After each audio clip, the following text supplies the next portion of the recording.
Good evening, everybody.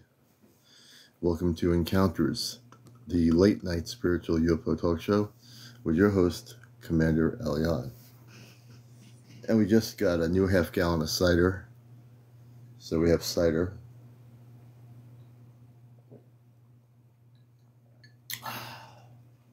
On a hot summer night.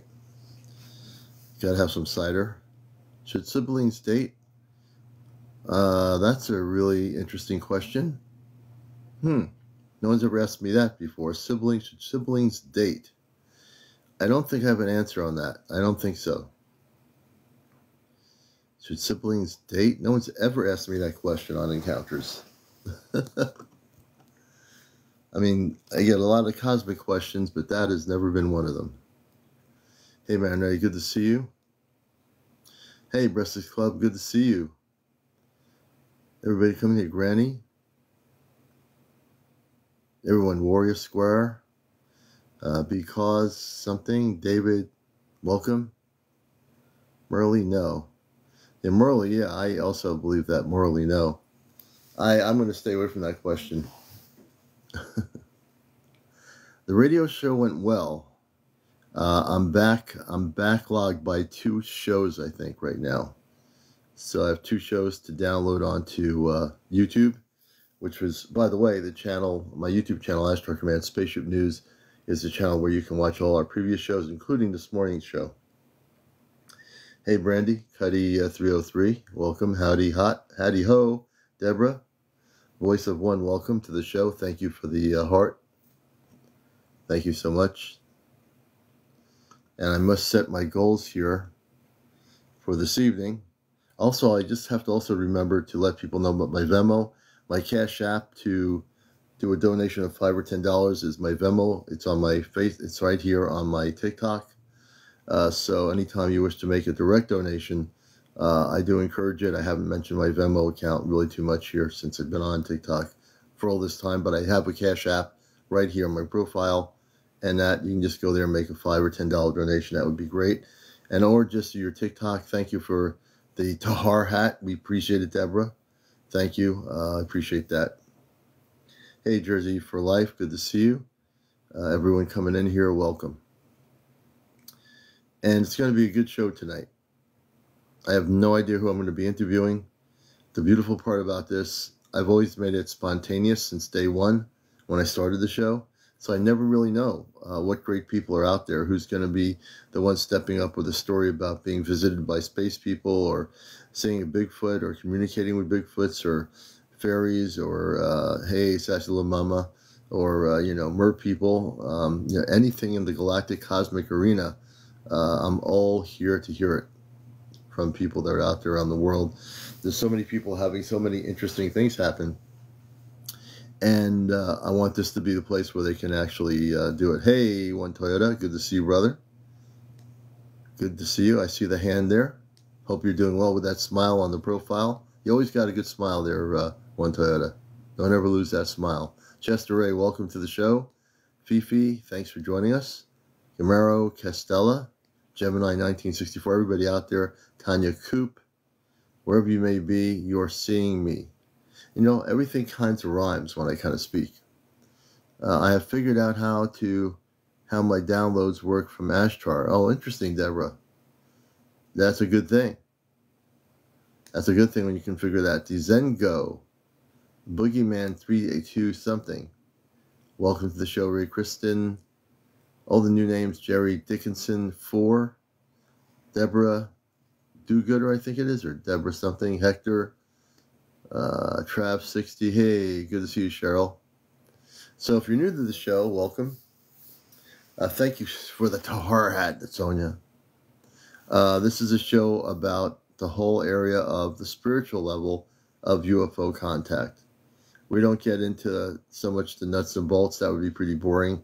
To say I saw a ship that was silver and it had a bunch of bolts on it. Just kidding. We get into the deep subjects of the subject of UFOs. We get into the whole spiritual context, the cosmic context, the galactic context, which most UFO shows or anything on YouTube, they might talk about the different ETs, but they don't get into the context. They don't get into the meaning, the depth of what's going on or why it's happening, how people are being affected. You always have these really intellectual people on these YouTube shows or whatever, or maybe they're on like a documentary. Thank you, Heart, for the heart. We appreciate it. Thank you so much. There. But really, in truth, I've watched a lot of these shows. Hey, Johnny, good to see you. And hey, Jersey, thank you for the heart. Me. Many of them don't do what I do. They don't get into what I do. They can't even do what I do.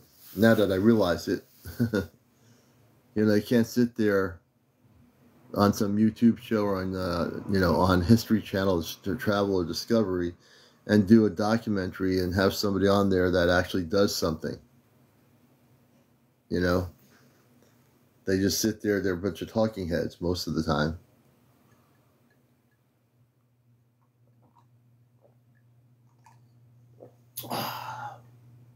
Nothing like apple cider on a Sunday night. Is everyone from outer space? In truth, probably, Chris. Thank you, Karen 80 Tar. Yeah, Chris, actually, seriously, I would say everybody, if they were to remember who they are, you're from different planets, different systems, different galaxies. Good question. I would even say, Chris, you're from outer space, just like everybody else, but not everybody yet realizes what that means, outer space. That means you're from actually probably another galaxy, another planet, another solar system, and have a star family. Good question. Very good question, Chris. Deborah says, or if I have a question or something and think of it, it tells me and still I get shocked. Oh, interesting, Deborah. Interesting. It's nice to meet you. Life has to have water and food. Not just water and food, life has to have life. If you have life, that's all you really need. Not every planet needs to have water and food, but it would be good to have food. Most other planetary systems that have life on them are mostly vegetarian. The star people, they're vegetarians. They grow their own food, and so where they come from, they grow everything. It's all natural. It's all food. The food they grow or eat is organic. And Deborah Do-Gooder, I think you will eventually, Deborah. I like the name, Deborah Do-Gooder. I think just focus on meditation. And I think I might want to talk about how people can get into connecting with their star family. Maybe that's something we should talk about tonight a little bit.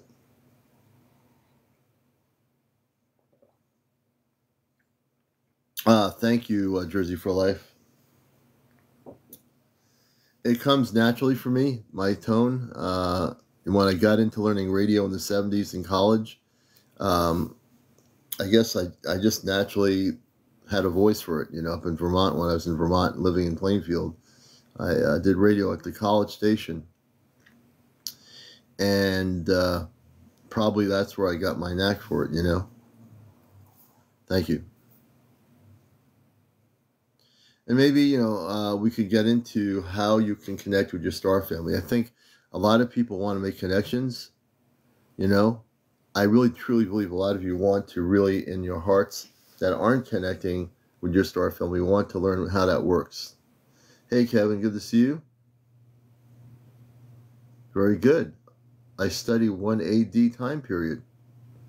Are they fallen angels? No. Hey, Leandra, good to see you. No, star people are not fallen angels. I made a joke about fallen angels. A fallen angel is one that somehow the wings fell off and they had to use a parachute to land safely. That's what I call a falling angel. That was more of like the other night I made a little joke about the word fallen angel. I hear that word. I'm like, okay, what happens if an angel doesn't fall? Then their wings are still on them. If they fall, they lose their wings somehow. They need some sort of parachute to land safely on the ground. That was my definition of falling angel. Deborah says, I was watching something on Jesus and his teachings. Ashtar taught me so much in a minute. Oh, beautiful. Beautiful, Deborah. Hey, Leandra. Leo and Ravis. I mean, that's, yeah, whatever. I just have to, hey, hello. 777 Pecan. I was just thinking on asking the same question, how to learn to contact. I think a lot of people want to learn about contact. You know, so I'll go into it a little bit. If there's a majority of people that want to learn how to make contact with your star family, my Mr. Space IV-12, did you have an encounter? Me, yes, when I was a kid. I'm a contactee. I had an encounter, and I'm going to get into how people can connect with the star family a little bit tonight. So I will tell it again for the new people. My encounter was in the 1960s. I was downstairs for the new people that have never heard the story. David, thank you for the roses. After dinner in a cul-de-sac in Long Island in a town called Plainview. And I had this urge for some reason to go upstairs. So I went upstairs for no reason, but I had an urge to. And when I went in upstairs, I passed my bedroom to my brother's room, which is a little bit larger next to my room. And the next thing I know, I'm opening the wood blinds up, and there's in the cul-de-sac a spaceship, a flying saucer type craft, hovering just a few feet above the surface of the ground in the cul-de-sac. Now, mind you, this is in a suburban neighborhood in the late 60s, right? And I'm standing there looking out the window, my brother's window, and I see this spaceship with men and women wearing light blue outfits, and also some children. And they have a center of energy coming from the ship, like it's like blinking lights that are blinking like crazy right behind everybody, like a center circular light of some sort that's like a structural light up and down, just going nuts. And as I'm looking at this thing, I keep watching it, and I feel a transmission of energy coming from the people on board that ship. And for me, that was the most immense encounter of the feeling of love I've ever felt in my life. So that was my first visual encounter. And I didn't go outside. I was looking out the window. I was so excited, I went downstairs to tell my parents and my brother to come up. Yes, they spoke to me telepathically, Terry. So, yeah, when I was a reggae DJ, I'll tell about that story too. But that encounter is when I saw these men and women. They were tall.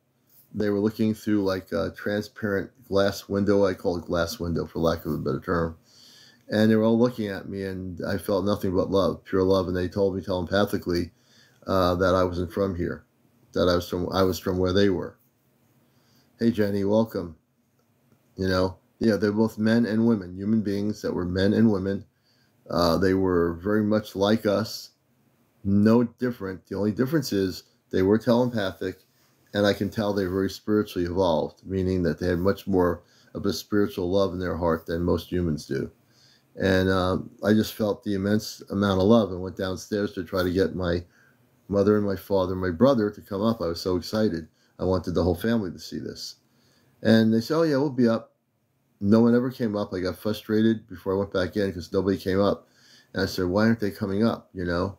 I want them to see this. And I went in the room, and they didn't come up. So when I went back to open the blinds, the ship was still there. And they just kept looking at me and telling me, you know, that they loved me. And then I felt this sense of peace come back over me. I was not upset anymore.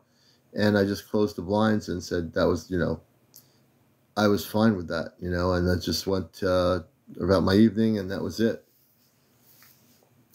And then my second big sighting, in terms of the person asked me about encounters, was in the 1980s. I saw a big ship about 2 football fields in length over a cul-de-sac, not a cul-de-sac, over a condo complex in near Middlebury, Connecticut. Nobody took Middlebury line. If you're not from Connecticut, you wouldn't know the area.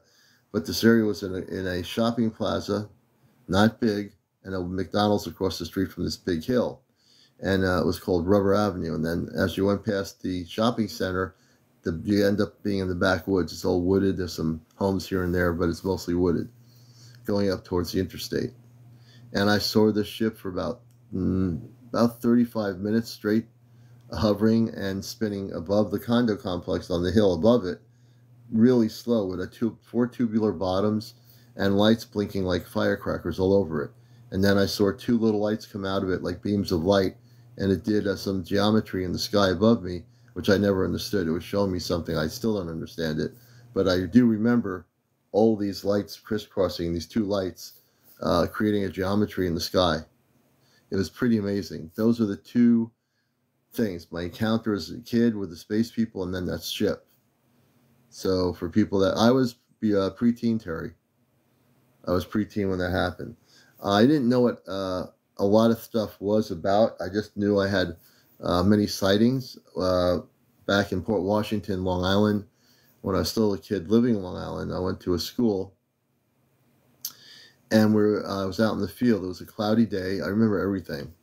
An overcast day, and somebody hits the baseball from wherever it was, softball, and instead of me catching the softball, I wasn't paying attention.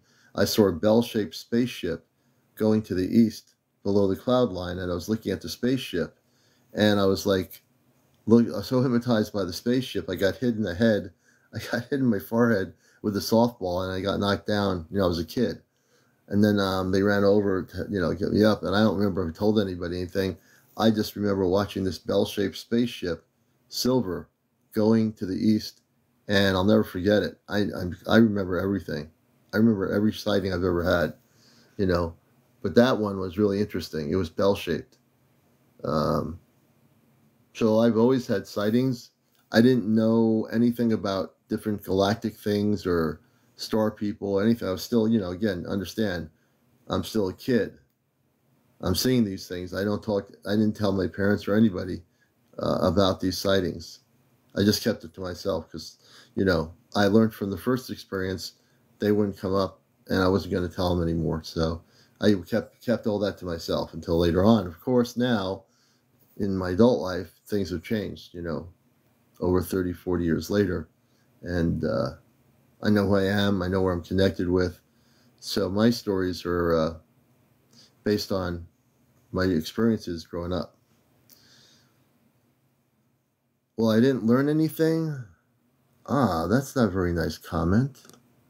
I think we're going to have to say bye-bye to that person.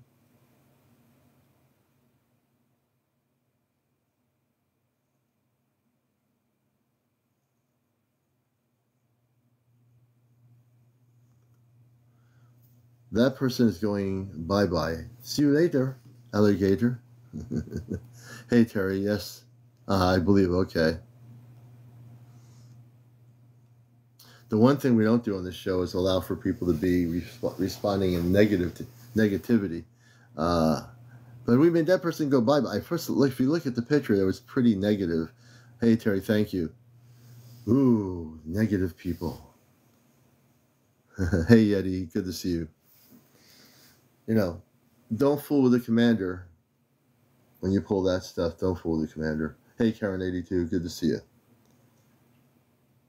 Italian Americans, do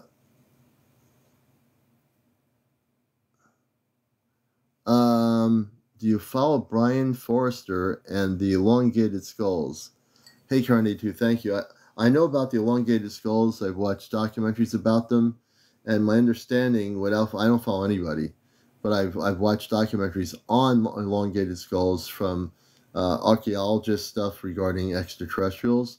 I'll tell you, my thoughts on it are that they had larger brains. That's why their skulls were elongated. And I think they were very advanced beings that, for whatever reason, physically left their bodies or died or what have you, but I have studied a little bit about the elongated skulls over watching some documentaries. Italian American. Yeah, Terry, you're right. Who needs negativity? I don't. On my radio show or even here, if someone goes negative, they're going to go bye-bye.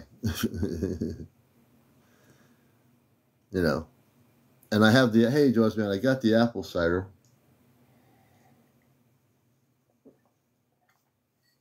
I can live on that. For, when I do go on the ship, I'm going to try to bring a gallon of apple cider with me when I go on my ship with the other 4.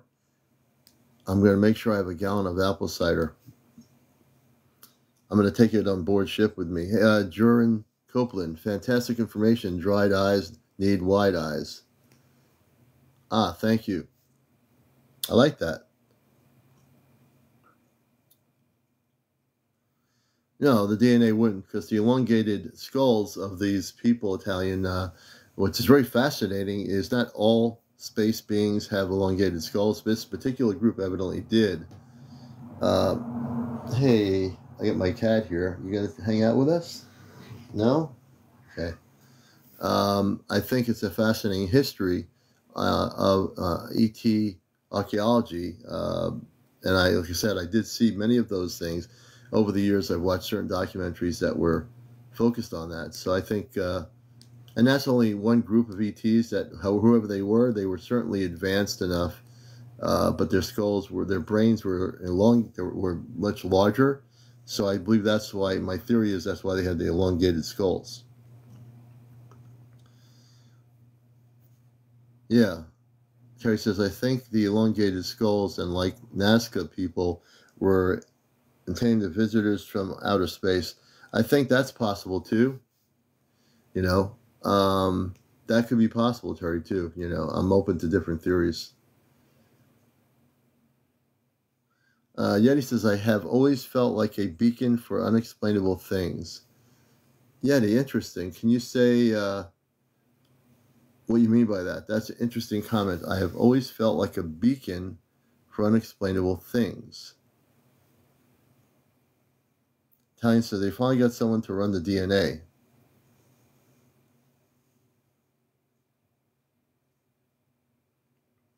Hydrocephalic, I think it is, to one Toyota. I hope I'm pronouncing that right. Lavola says, Commander, have you been able to astral travel to the ships? Oh, I'm sure I probably have ever since I was a kid. I just don't remember. Well, this is interesting. Italian American, are you saying you have had multiple visits by extraterrestrial intelligence? Italian American, are you saying you've had visits yourself? We've had multiple. Are you talking about the history of the Earth having visits from different species? Josman, do you think, Astro Command, do you think he drinks apple cider? I believe they will when I go on the ship. I'll bring a gallon of apple cider. Terry says, I think they are all different. Tall ones has less gravity on the planet. Shorter ones have more. Maybe. Maybe.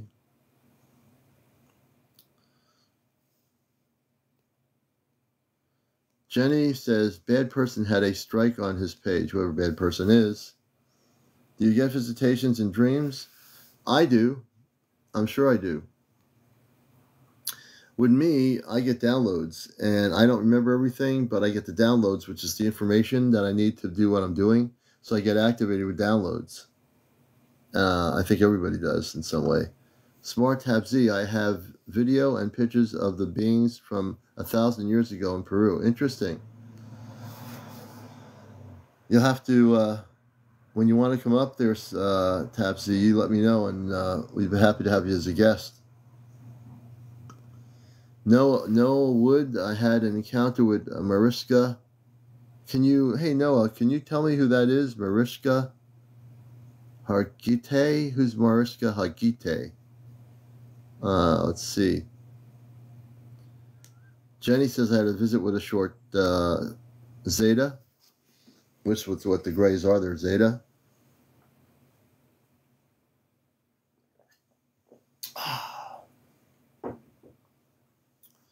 Well, I'm interested, Noah. Can you explain who that is?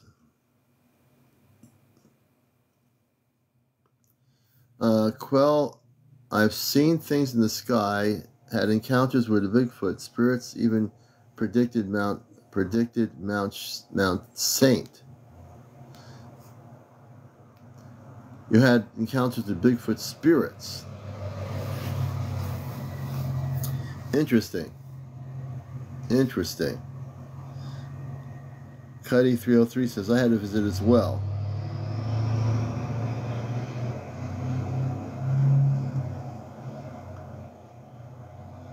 Hey, Frederica, good to see you.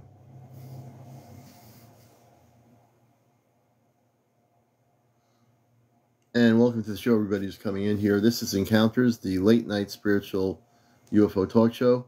Please follow and like. That's really, now if you don't know how to follow, if you're on TikTok and you say, how do I follow somebody? How do I like somebody, actually? Just press the screen, tap on my screen. Oh, I had to do that. That's not what I wanted to do. And I'm going to tap it again to try to bring myself back to the light. Let's see what happens here. Can I do it? Here we go. Whatever I did, I brought myself back to the light. Interesting. But Noel Wood says, well, oh. Any updates from Chad, the one you gifted? I have not had any updates. I'm sure when people have an update for me, they'll come back.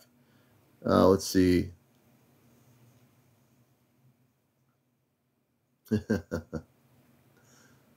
I'm just reading people's random comments here. April is doing good. I haven't talked to her tonight, but she stopped in on my live this morning on the radio station. For people that are new to my show, I have a radio show on NPR Pacifica Radio. I've done it for 21 years. Just to give you a background, I'm not from here originally. I am human, but I am from Mars originally. And also, I work with the Ashtar Galactic Command. For those that are new and don't know what that is the highest levels of cosmic spiritual light. The Ashtar Command represents all the positive space people from around the multiverse, so to speak, to put it in simple terms. Oh, she was on live before I came on? Oh, okay. Oh, good. I'm glad she's doing some stuff. Hopefully they won't take her off planet tonight. They'll leave her alone for a few days. But you never know. If she starts playing music and dancing, then they're going to think they have to take her onto the ship. As soon as she plays the music and starts dancing, that's exactly what will happen.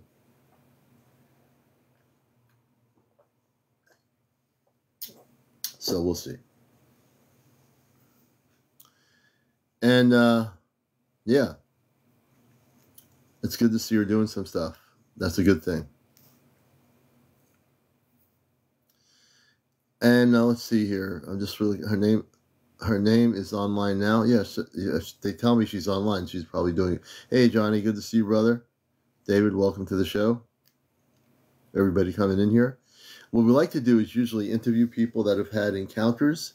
You might have had visitations from space people. You might have had an abduction years ago. You might be having connections with Bigfoot or the Sasquatch, so to speak. You might have had connections with mer people, fairies. You might, anything with the galactic realm. You might have traveled to some faraway place with your space family. So we'd love to hear your story. Or stories, so to speak. You know, so we'll see. Oh, okay, user 275. Well, hopefully people can help support her that way. That would be good. Are mer people? No. Mer people are good. The people that are bad are the people that try to capture the mer people. That's usually our governments, secret operations that try to capture these mer people. The mer people are good people. It's our governments that are bad on Earth. There are programs where they've tried to capture the mer people. And that's a great question. Yeah. The mer people are good. I say mer people because there's mermaids, the mermaids, men and women, they're good. Does everyone have a space family? Yes. Denise, great question. Everybody has a space family, but not everybody remembers that they have a space family. Yeah. Deborah says, yeah, it's sad how the government gives us a bad reputation to things of beauty. Yep. Yep. I will talk about Radical Granny. I think it's Radical Granny. You have actually had contact off planet, correct, Radical Granny? The other night, I think you said you had contact. I believe I'm correct about that. My memory's pretty good. Am I correct? You had contact with space people, I believe.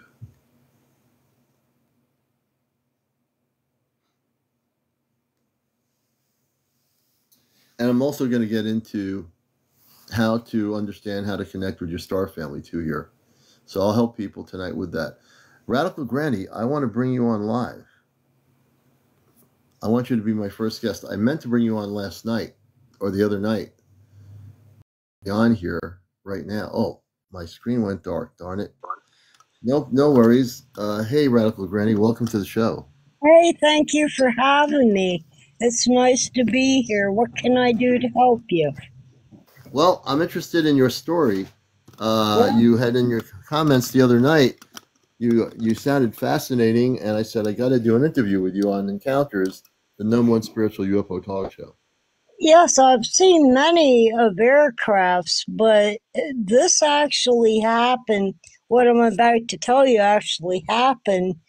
It was in my awakening state, but I thought I was dreaming. Can you understand me? Oh, yeah, you sound great. Go ahead. Okay, wonderful. Well, anyway, I was like in this awakened sleep, but I was sleeping. But I was outside this beautiful spaceship, a little bit like the ones you're showing there, but Mm-hmm. yet it had lights that was brilliant all around it. It was brilliant blues of all colors, and it was white. And I could I could see myself lying in my bed and I couldn't move. All right. They weren't torturing me or anything, but I could also see in the windows the same thing going on. I couldn't move, but they were testing me. And it may sound bizarre, but I have not felt right. And this has been about 30 years ago. Mm-hmm. I feel totally different. I don't fit in. I don't care to fit in with the rest of society. Um, I I don't know what more to tell you unless you would ask me questions Oh, because I have questions. yeah, But go ahead. it's became like a second nature to me. Mm-hmm.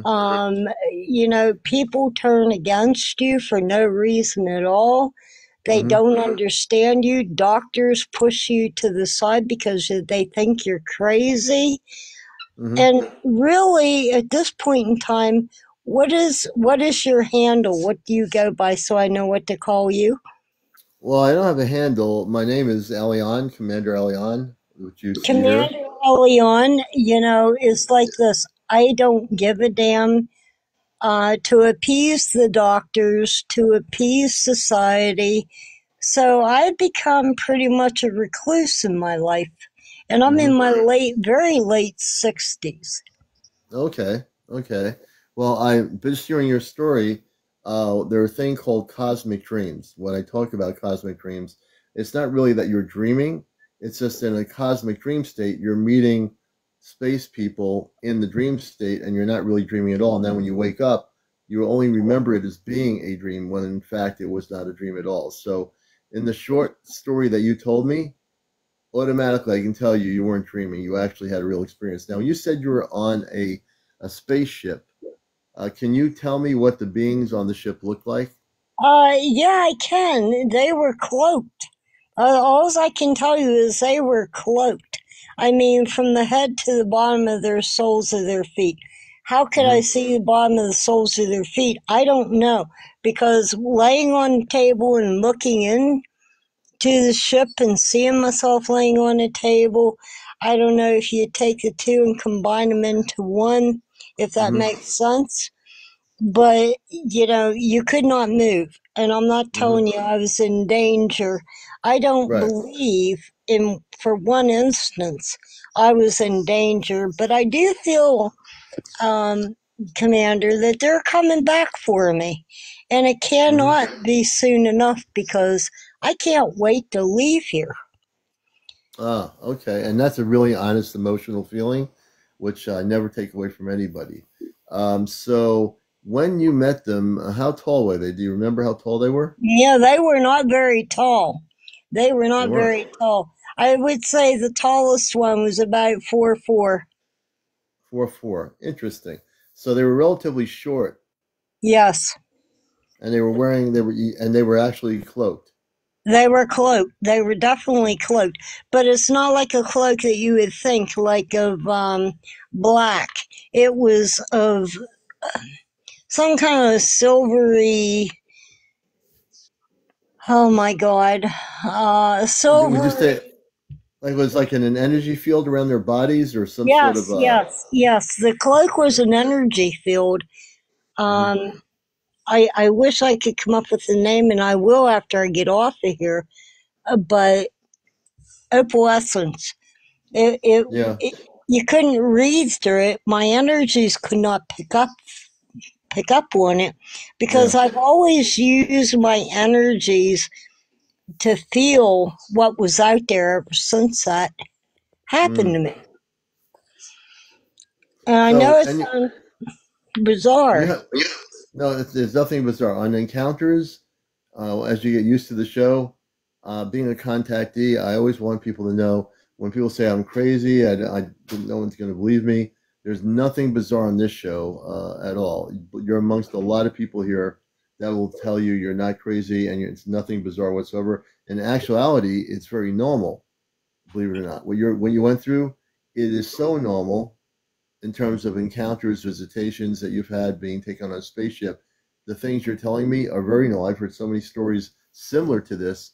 So your dream was a reality, an actual experience. Now, these beings that were cloaked, were you getting any at the time you were, when this happened to you? Did they communicate with you telepathically? Did they speak to you? What Yes, happened? yes, they actually did. They told me that everything would be all right, but I would have a lot of hurdles to go over, but they didn't say hurdles. I Right. adopted that into my own language that I could Mhm. understand because they didn't speak to you by voice. They spoke to you by energy. By energy. By So when you say energy. by interesting, when you say energy, would you say that they were communicating with you not verbally like we speak, but through telepathic communication? Telepathically, they were speaking to me, which I interpret as energy. So Hmm. I'm glad you questioned me on that. But Yeah. telepathically, they're still in touch with me, and they tell Really? me to keep looking at the stars, keep looking. They're coming for me, and they're going to come and take me soon. Now, when's the last time you heard? So, ever since this happened, can you tell my audience exactly what year this was, this dream again? Oh my, no, I cannot give you the exact time or year even. Hmm. Well, let me try. Just give me a few moments here to think. Take your time. I'm not rushing Uh, you. But take your time. my husband and Yeah. I have been married 25 years, so it had to at least been 23 years ago. Wow. They're in Okay. So no 12. they're in no hurry for certain subjects, and why I don't know. Others Hmm. they'll vanish quickly, Hmm. but So, it's like, yeah, so interesting enough, Granny or Kelly. Um, so you've been having, since that dream, you've been having communications with these space beings since the time you had that dream and being taken on their ship. They're communicating with you on a regular basis through your consciousness, correct? every day, Every every day. night, not every day. Interesting. Wow. And I don't mean to say every night because it's not technically every night. It's Right. just when I am totally relaxed and I'm not listening to the outside world, Hmm. then I can hear them, if that makes any sense. Oh yeah. I mean, if you turn everything off and you're living and you're in a quiet space, they're trying to get through their frequency to you on your consciousness or conscious level. I completely get it. That's amazing. Yes.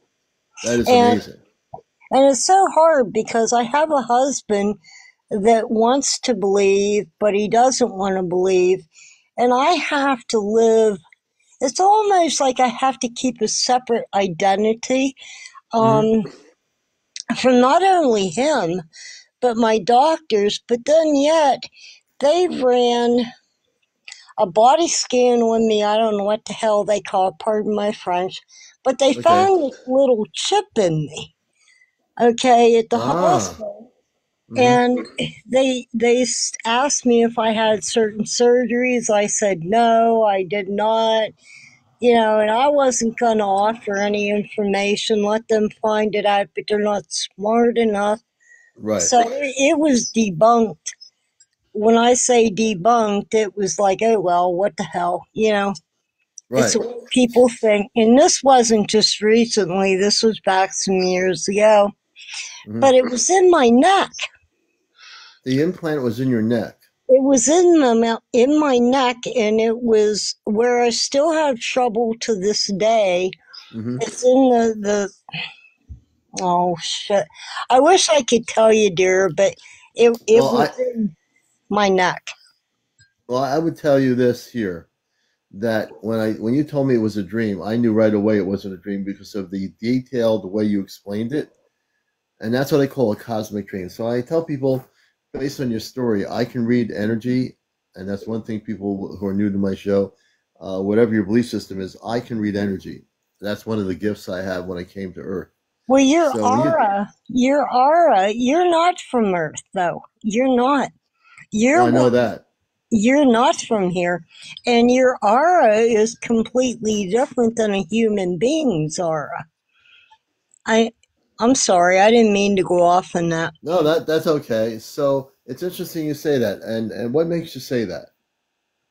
I'll tell you, I like to study people. I like to look into their beyond their soul.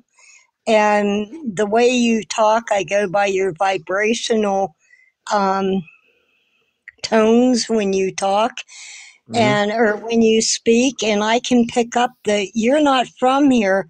You're one of them that come here to help people like us here on Earth. Maybe the chosen ones, perhaps. I don't know what you would call us. You would know. Um, Hmm. to help us get by because people will write us off. And I was even institutionalized, meaning I had to go to the damn psych ward Hmm. because I lost control of actually who I was. And I'm not crazy. My No, you're God, not. I was a caregiver for, I retired from that. Hmm. 45 years of it, you know. Hmm. And I aged way before my time. Now, that's one thing I'll say. I aged way before my time. It doesn't bother me. Nothing bothers me other than the fact of going home with my own people. Yeah. So, and I want to say you're right on the money. That number one, I came to Earth, and the other person says, "Do I think your question's for me?" Says, "I think it's none, yeah, BZ wax or something." Yeah. Most space people, if not all space people, our star family, they all believe in Jesus, but not in the way if you're saying believe in Jesus in a 3D religious term, not you, but this person on who's making comments. No, I don't believe in Jesus in a 3D world terminology belief system. Jesus, I will explain it to a lot of people, as a star being. He is a very funny, humorous space person. He's nothing like the religious world on Earth talks about him. Jesus is the overseer of the Ashtar Galactic Command, and he oversees all the galactic councils of light. And so, do I believe in Jesus? Yes, but I'm going to redefine how I believe in Jesus because I don't come from Earth. My perception of Jesus and understanding is way different than somebody's religious beliefs in Jesus on Earth. So I hope that answers that person's question. In terms of what you were saying, I come from Mars originally, and I've come out of the closet years ago. I work with the Ashtar Galactic Command, which are the star people, the positive space people of light. And another person asked me a question: are you on April's team? Yes, I am one of the four of the five. Johnny's on here, one of my moderators, Kit Kat, and also Chesno, who's not on here. There's five of us here that are on the same team with April that will be going off planet soon and doing our mission work. And back to Kelly. So I was just answering some questions as you're speaking. No, that's fine. You feel comfortable to do as you need to do. This is your program. No, we're glad to have you with us. But you are fascinating because when you told me that you thought you were having a dream, I knew it wasn't a dream. Just because of the fact that now you're having years No. later, for 23 years, you're telepathically communicating with these space people, and they're communicating with you. And so you're getting a feeling more recently that they're going to be coming back to connect with Oh, you? most definitely. Mm-hmm. I always sit out. It's a porch. It's Mm-hmm. very nice. We're in the country. We're secluded. Mm-hmm. Um, but I feel I'm always supposed to look up, but yet I don't have to because I'll just vanish. And Mm-hmm. I love that. I love that. It's so flippin' exciting Yeah. because there is nothing but to vanish, you know. Mm-hmm. And Now, when you say, can you explain what you mean to our audience when you say vanish? vanish means not like a movie you've seen or anything. You just wither away, Mm-hmm. you know. They look at it as a medical problem, Mm-hmm. but and you're not really suffering because you have all kinds of energy. I mean, Mm-hmm. I was very sickly. I'm not going to delve Right. into it, but I Right. was very sickly. Went down to 85 pounds 4 months ago, and I'm back up to 110 now in weight. Wow. But I feel that they're coming for me, and I have another 2 years to go. I Mm-hmm. feel that I'm losing interest in watching movies with AI, all this other crap that's coming out, Mm-hmm. Mm-hmm.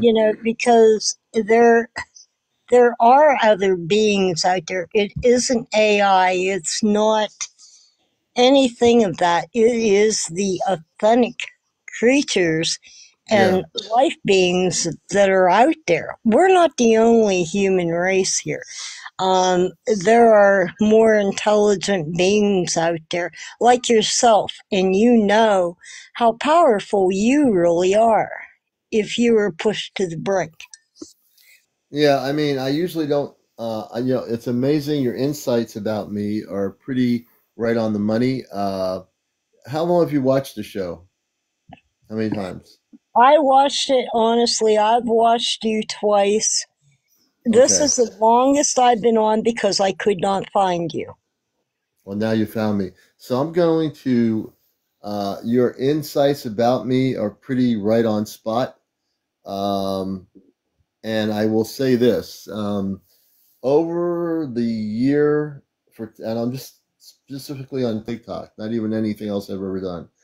On here, I have helped a number of people, and I've sent spaceships over their location. I did this the other night. I did this the last few nights, which is a revealing of myself that I am not just a human being, that I am from another world. I'm from outer space, I know and you with the are. and I sent a ship, and I sent people off the ships to help people that had abduction experiences and other things happening. And we took the negative ETs and energy away from their locations. And we've helped numerous people over the last year, including this year. I've done this, and people have seen me do this, send a spaceship over a location. And even the naysayers they can be naysayers for whatever they want. But I've actually done everything I say I'm going to do. I always like to say I don't have a crystal ball. I don't read people's palms. I don't have I don't have a pendulum. I don't have a big, bunch of Right. cards in the air. I have no neon lights or a headband on saying, come here for a reading. Everything I do is because I've been activated. I came here gifted with activation into the human body. They gave me that gift, and I didn't really utilize it until when I became older, like which is now. So I have the ability to send spaceships anywhere in the world from the Astro Command, but I won't do it just to do it. That's not the reason to do it. I always do it on a case by case basis on my show. If I hear someone being negatively impacted by negative ETs, that's when I do it. That's when I send the spaceships over their location. That's when I bring in the space people to take those other people that are negative ETs, and we take them right out, and they are forced off the planet. And I have done that. So as you watch my show, there'll be times when I actually have to do this, and I do. I actually do bring the Astro Command to a location, and I will do exactly what I say I'm going to do. And It's you are, never. yeah, you're a man of your word, and I didn't mean to interrupt you. But Oh, good. I see your face. I see the ships above you, the three UFO contacts, just so you know what I'm looking at. And you're a man of your word. And, you know, you're going to become more and more powerful as the beings, the starship beings, the star seeds, or I don't know exactly what you call them. Oh, Um, I call them. Well, I call them our star family, our space family. My space family that I'm going to meet is my mother. Her name is Luna. My father's name is Robar. I have two sisters and a brother that are on a spaceship right now. My friend April, who I met through TikTok, has met her space family on the spaceship. And actually all the people on our team on here, Johnny, Chesno, and Kit Kat, uh, have family, star family off planet, and we're all connect. God bless you. We're all connected together. God, well, if you're coughing, God bless you. If you're not coughing and sneezing, God bless you. no, But that's fine. It's coffee. Um, okay, you know, you visit them quite frequently, and you don't have to put any effort into it. yeah, a lot of times though, I don't remember my visits. It's always been that way. It's not. It's nothing wrong with the fact that I don't remember. I know I go off planet a lot just in my. I get taken out of body, and I just don't remember. But I do know that I am when I come back into my body that I am downloading. I'm being more importantly whether I see anything or not. It's more important that they're downloading things into my cellular structure that is activating me to be able to help people on my show here, and that's what I do. It's yeah, it's definitely an activation. Well, I'll tell you what, dear friend, and I mean you are a dear friend. You're one in a million. Can you hear me? Yeah, go You're ahead. I'm listening. you're one in a million, and I would love to come back on. You know, if you don't have anybody else to come on, please look me up. I'll come on. I'll always have something to tell you. It's been a long, long, very long time of dealing with this. I mean, from the lights I seen in the bedroom, and there's no And way. let's slow you down. Now you said something else that was really interesting. Tell us about the lights that you saw in the bedroom. The lights was like you know, if you'd have a machine in your bedroom and the lights could scan the baseboard of your wall and it could scan like you know, the top of your wall Mm-hmm. like a Mm-hmm. board. If you just go by a border at Sherwin Williams, put a border Mm-hmm. up. My Mm-hmm. husband actually got up and he said it looked like there was all these red lights and blue lights and white lights. I Hmm. said, I'm interested in the white lights. Were they brilliant or were they white? I said, if they're white, that bores me to tears. I don't want to know about it. But if it's brilliant, I'd like to know about it. And they were brilliant. And where were Brilliant. these lights? Where were the lights coming from, Kelly? Can you tell us? We have no clue because in our bedroom there is no way light could penetrate our walls Hmm. because it went up the fireplace, you know, that I have wallpapered. When I say fireplace, Mm-hmm. this house is very, very old. Okay. Mm-hmm. It's where the chimney was. That's it. It's where the Hmm. chimney was. And it trickled up the chimney. It trickled upward, not downward, but upward.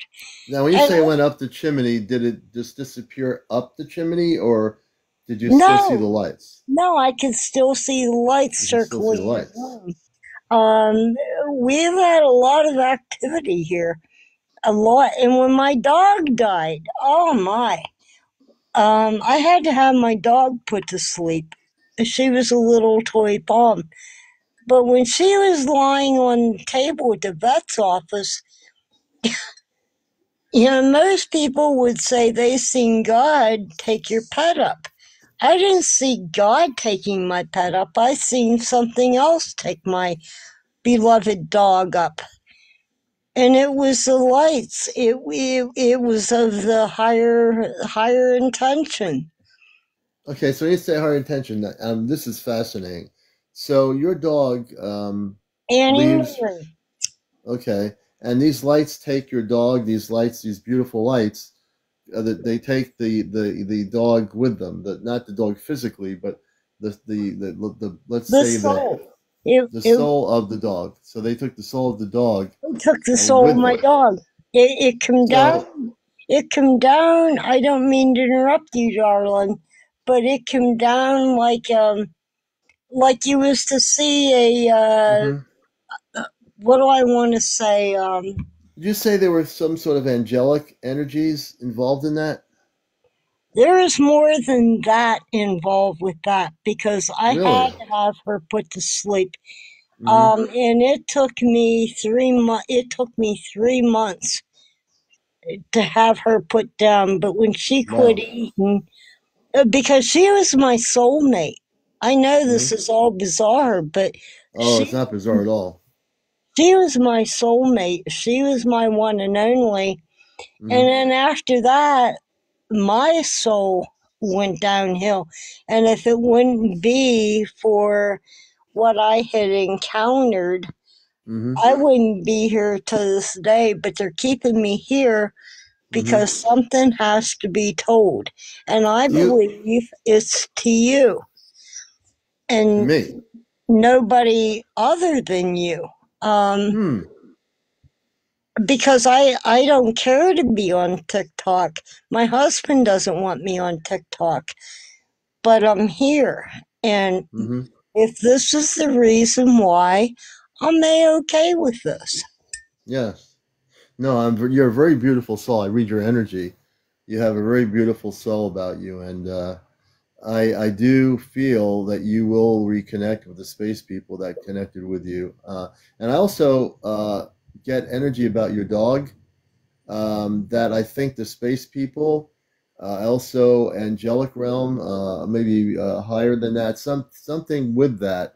Your dog is now in its dog's space body. Even pets have space bodies too, I believe like that. humans. So I think your dog left its physical Earth body and was taken back to its space body. We call we call the human body that the space body are usually in a thing called stasis. So Kelly, what that means is my body, my space body, is on a Right. spaceship right now in stasis. I've known about this for years. Um, I and believe. when we go back to our, if we decide to choose to come back to Earth, then our body will still be protected in stasis. If we choose to go back and be with our families on the ships and go back home to our planets where we came from, our body in stasis will wake up and not be in stasis. So essentially, with a pet, and this is the first time I'm actually going to explain this. I've never had to deal with this particular kind of story. Your pet is actually alive in its space body as a dog in its space body, which woke up and it was taken back to its original form. Does that make I, sense to you? yes, it definitely, everything you have said tonight, and I hope you document this, but everything you've said tonight makes total sense. I mean, I would like to put you in touch with somebody that I think could help you. Her name is Britt Elders. Do you remember who the silver screen actress was, Shirley MacLaine? Britt Elders was a contactee. Yeah, she was a contactee. And you know who Shirley MacLaine is. Yes, I've never met her, but I know who she is. I know her. I Okay. know her whole story actually. Okay, I used to make the faceless angels for them, for Shirley. Really? Yeah. Okay. I mean, I made the pins, and I can remember before I went under contract with Shirley, she wanted to know why I made the wings upright instead of down, like Hmm. people think the Yeah. angels should have down wings. I Mm-hmm. said, because we all soar, at least some Hmm. of us, so I Yeah. put the Yeah. angel wings upwards. But anyway, I'm not trying to put a feather in my cap, but I just want you to know that me talking to you, it's an honor, Oh, thank you. and I appreciate it, and I'm not just feeding you a bunch of BS. No, I can read your energy. You're not. You're absolutely now. Britt Elders, I know about Britta the Elders, and I know about Shirley MacLaine's story. If you have them get in touch with me, I'd be happy to speak to her. I Yes, know who she is. yeah, Brit Alders. I already sort of took the idea and jumped with it. Mm-hmm. And I know my daughter's going to London next month and her Mm-hmm. family. And I told Brit Elders that YouTube is out until the end of July. And Mm-hmm. then I thought I could put her in touch with you because she's authentic. I She's know not. about her. She is authentic. She's one of the original contactees. My friend Ashtar Athena knows all the contactees, the ones even have passed from Giant Rock. She knows every one of them. Yes. And I thought maybe that would be good for you. I'm not pushing anything on you. Mm-hmm. Understand that, please. No, I understand. I'd love to talk to her. I'd love to interview her. Also, Shirley MacLaine is still alive, correct? Yes, she is. If you get in touch with Shirley MacLaine, let her know about what we do here. I'd love to speak to her. I sure will. And if you could send me something that I could pin and Yeah. save it. And I'm very new to TikTok, so Okay. Yeah. bear with me. But it was sure wonderful to be on your show tonight, and I would be more than happy to keep you updated on my experiences, Hmm. whatever I may go through. And I Yeah. do feel something is coming. Yeah. No, Something great. there's in the next year and a half, whether people believe this or not, and you'll find out very soon about me that the naysayers, I don't care. I usually bust their matrix. I bust people's mental belief systems. Right. I don't care. I go right into it, and I don't care who they are, if they're on TikTok or whatever. I will bust their. I will knock their brain down to the point of saying, if you don't believe me, I'm going to bust your matrix, and that's what I do. I enjoy tearing people a part of their 3D program system that they have been programmed to believe things. Being that I'm not from Earth, I don't care. I came here to liberate the planet, so I have to liberate consciousness as well. You That's know? exactly right. And you know your stuff, you know where you've been, you know where you're going, and you owe nobody anything. Not a Right, that's soul. true. Oh Not a yeah, soul. I don't even care. But No. I love answering people's questions that really seriously want to learn stuff on the show. Those that are naysayers, I will, invite them and entertain them. But if they don't want to really learn something, I'll know it just by their reactions to the program, and Yes. then I have to be a system buster. You Yeah. will. You're highly intelligent, and that I think you know. You don't have to say yes or no to that. But you're highly intelligent, but what people don't understand is what you truly know, and that flabbergasts them. You're right on the money, so you've been a great guest. Well, thank you very much. I'll sign off for now. I actually think I'm going to head to bed, and dreamed of my ships above. Well, send me a message here on TikTok. The way you do that is just send me a message. You can go into my profile and I'll respond and I'll give you my email and get in touch with Shirley MacLaine and Brett Elders. I know of her story and Shirley, and tell Shirley about what we do here. I'm sure we'd love to interview her. I would love to help you out any way I can, and you take good care of yourself. Oh, I plan on it. All right, dear. Thank you. Yeah, absolutely. You take care, everyone. Kelly's been a great guest. Kelly, have a good night, and we look forward to you watching our show regularly. That is Kelly, and you never know who's going to be on here. So she knows Brett Elders. She knows Shirley MacLaine, and I think we'll have a connection going there. That would be great. That would be really kind of cool. I'm going to read your comments now. I'm not ignoring anybody. Greta Collins says they visited me a lot, but for the last 3 months, they have given me a break. Greta, everybody follow Greta. Greta has 83 followers. Hey, Greta, we want to get you on the show here. We're going to do this. She has 83 followers. We need to get her up to over 100, and then we'll get on here. I'm going to have Greta as our next guest.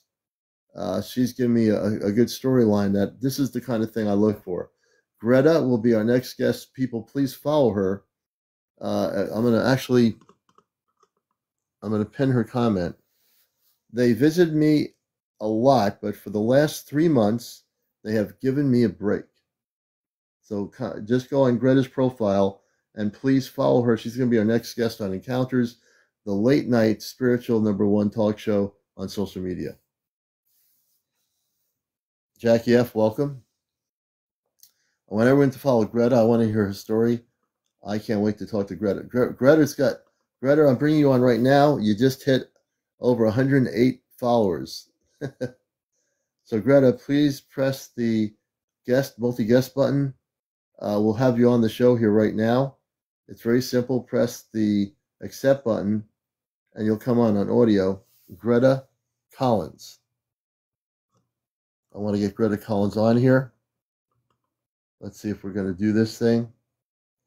So I pressed my guest button, Greta. I'm just waiting for you to accept the request. And let's see if Greta's still. Greta, are you still with us? Greta, all you've got to do is press, Gerta.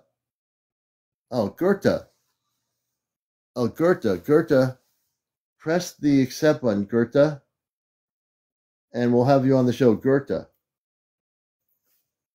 You know, it's always when you want to have people like that on the show, and they tell a story on their sentences, and then you can't get them on the air. Let's see what's happening here. Oh, yeah, she's coming. There we go. There we go. Just a little bit of delay going on here. Hey, welcome to Encounters. Hello. Hi, nice to talk to you. Where are you from? What part of the world? Rural North Carolina.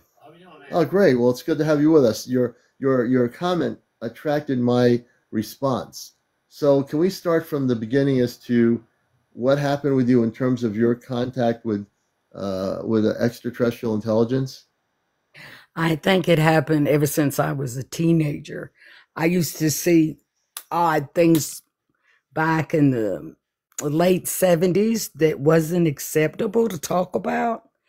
Mm-hmm. And my first experiences was riding with my dad on the way home from church one night. And I think it was in the summertime. And I looked up in the sky and I said to my dad, I said, "Dad, what is that?" He said, "I have no idea." And he started making a joke. He said, "Maybe it's a UFO." And he started laughing. And I was like, "Well, Daddy, that's nothing I ever seen." It was like a silver, a metallic kind of vehicle of some sorts. Yeah. So that was my first experience. Second experiences was I was always attracted to the sky. I was always looking up in the sky at the stars and seeing odd things. And it just, through the years, it got stronger and stronger. And then I had other capabilities as a child, which has nothing to do with UFOs, but more spiritual type things that's not acceptable. Right. As a young person, I used to see other beings that was like ghosts and stuff. You can't talk about that stuff. People think you're Yeah, we crazy. don't, and we don't talk about the paranormal, but that I know it's part of your story. As part of That the story. So right, each right, thing became stronger and stronger. yeah. Um, I built a new home and I started hearing weird noises, like something was knocking on the door, trying to get my attention. And I was like, where are these noises coming from? So then I got scared. So I installed cameras for outside my home. And Really? then I started seeing paranormal events as far as UFOs. I'm Yeah. seeing lights like come from the heaven. I got it videoed.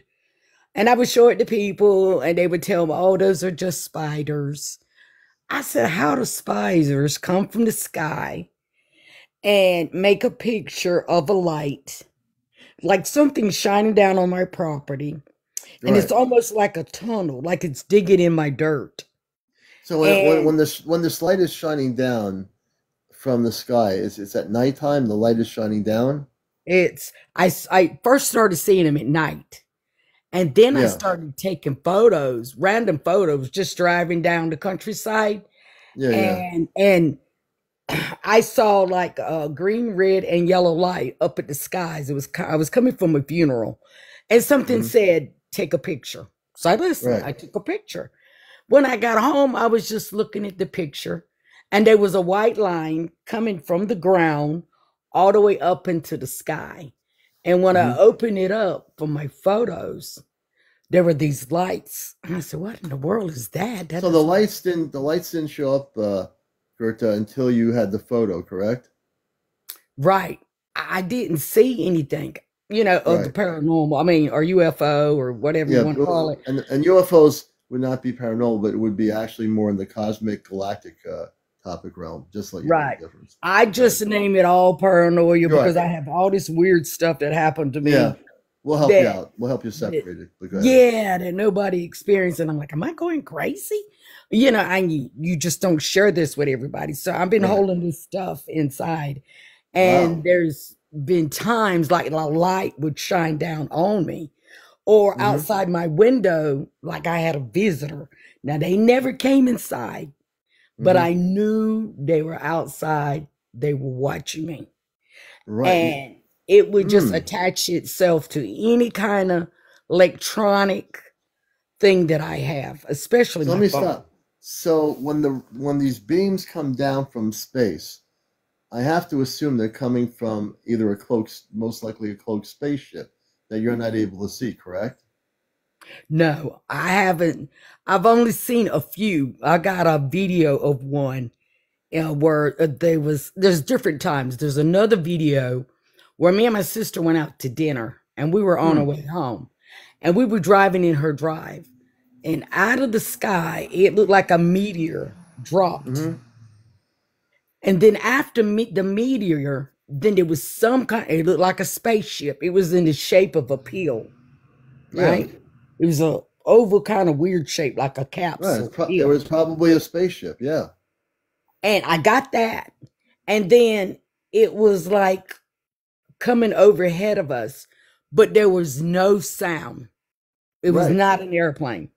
Absolutely right. I don't know what that was, but it Oh, had no. let me explain something. I know what it was. It was a spaceship. Well, okay, it had no sound. And then all of a sudden, another plane came out of nowhere. Now, this one had a sound, but a quieter sound, sort of like a staff or some sort that sees something, whatever you want to call it, because I looked it up on Google.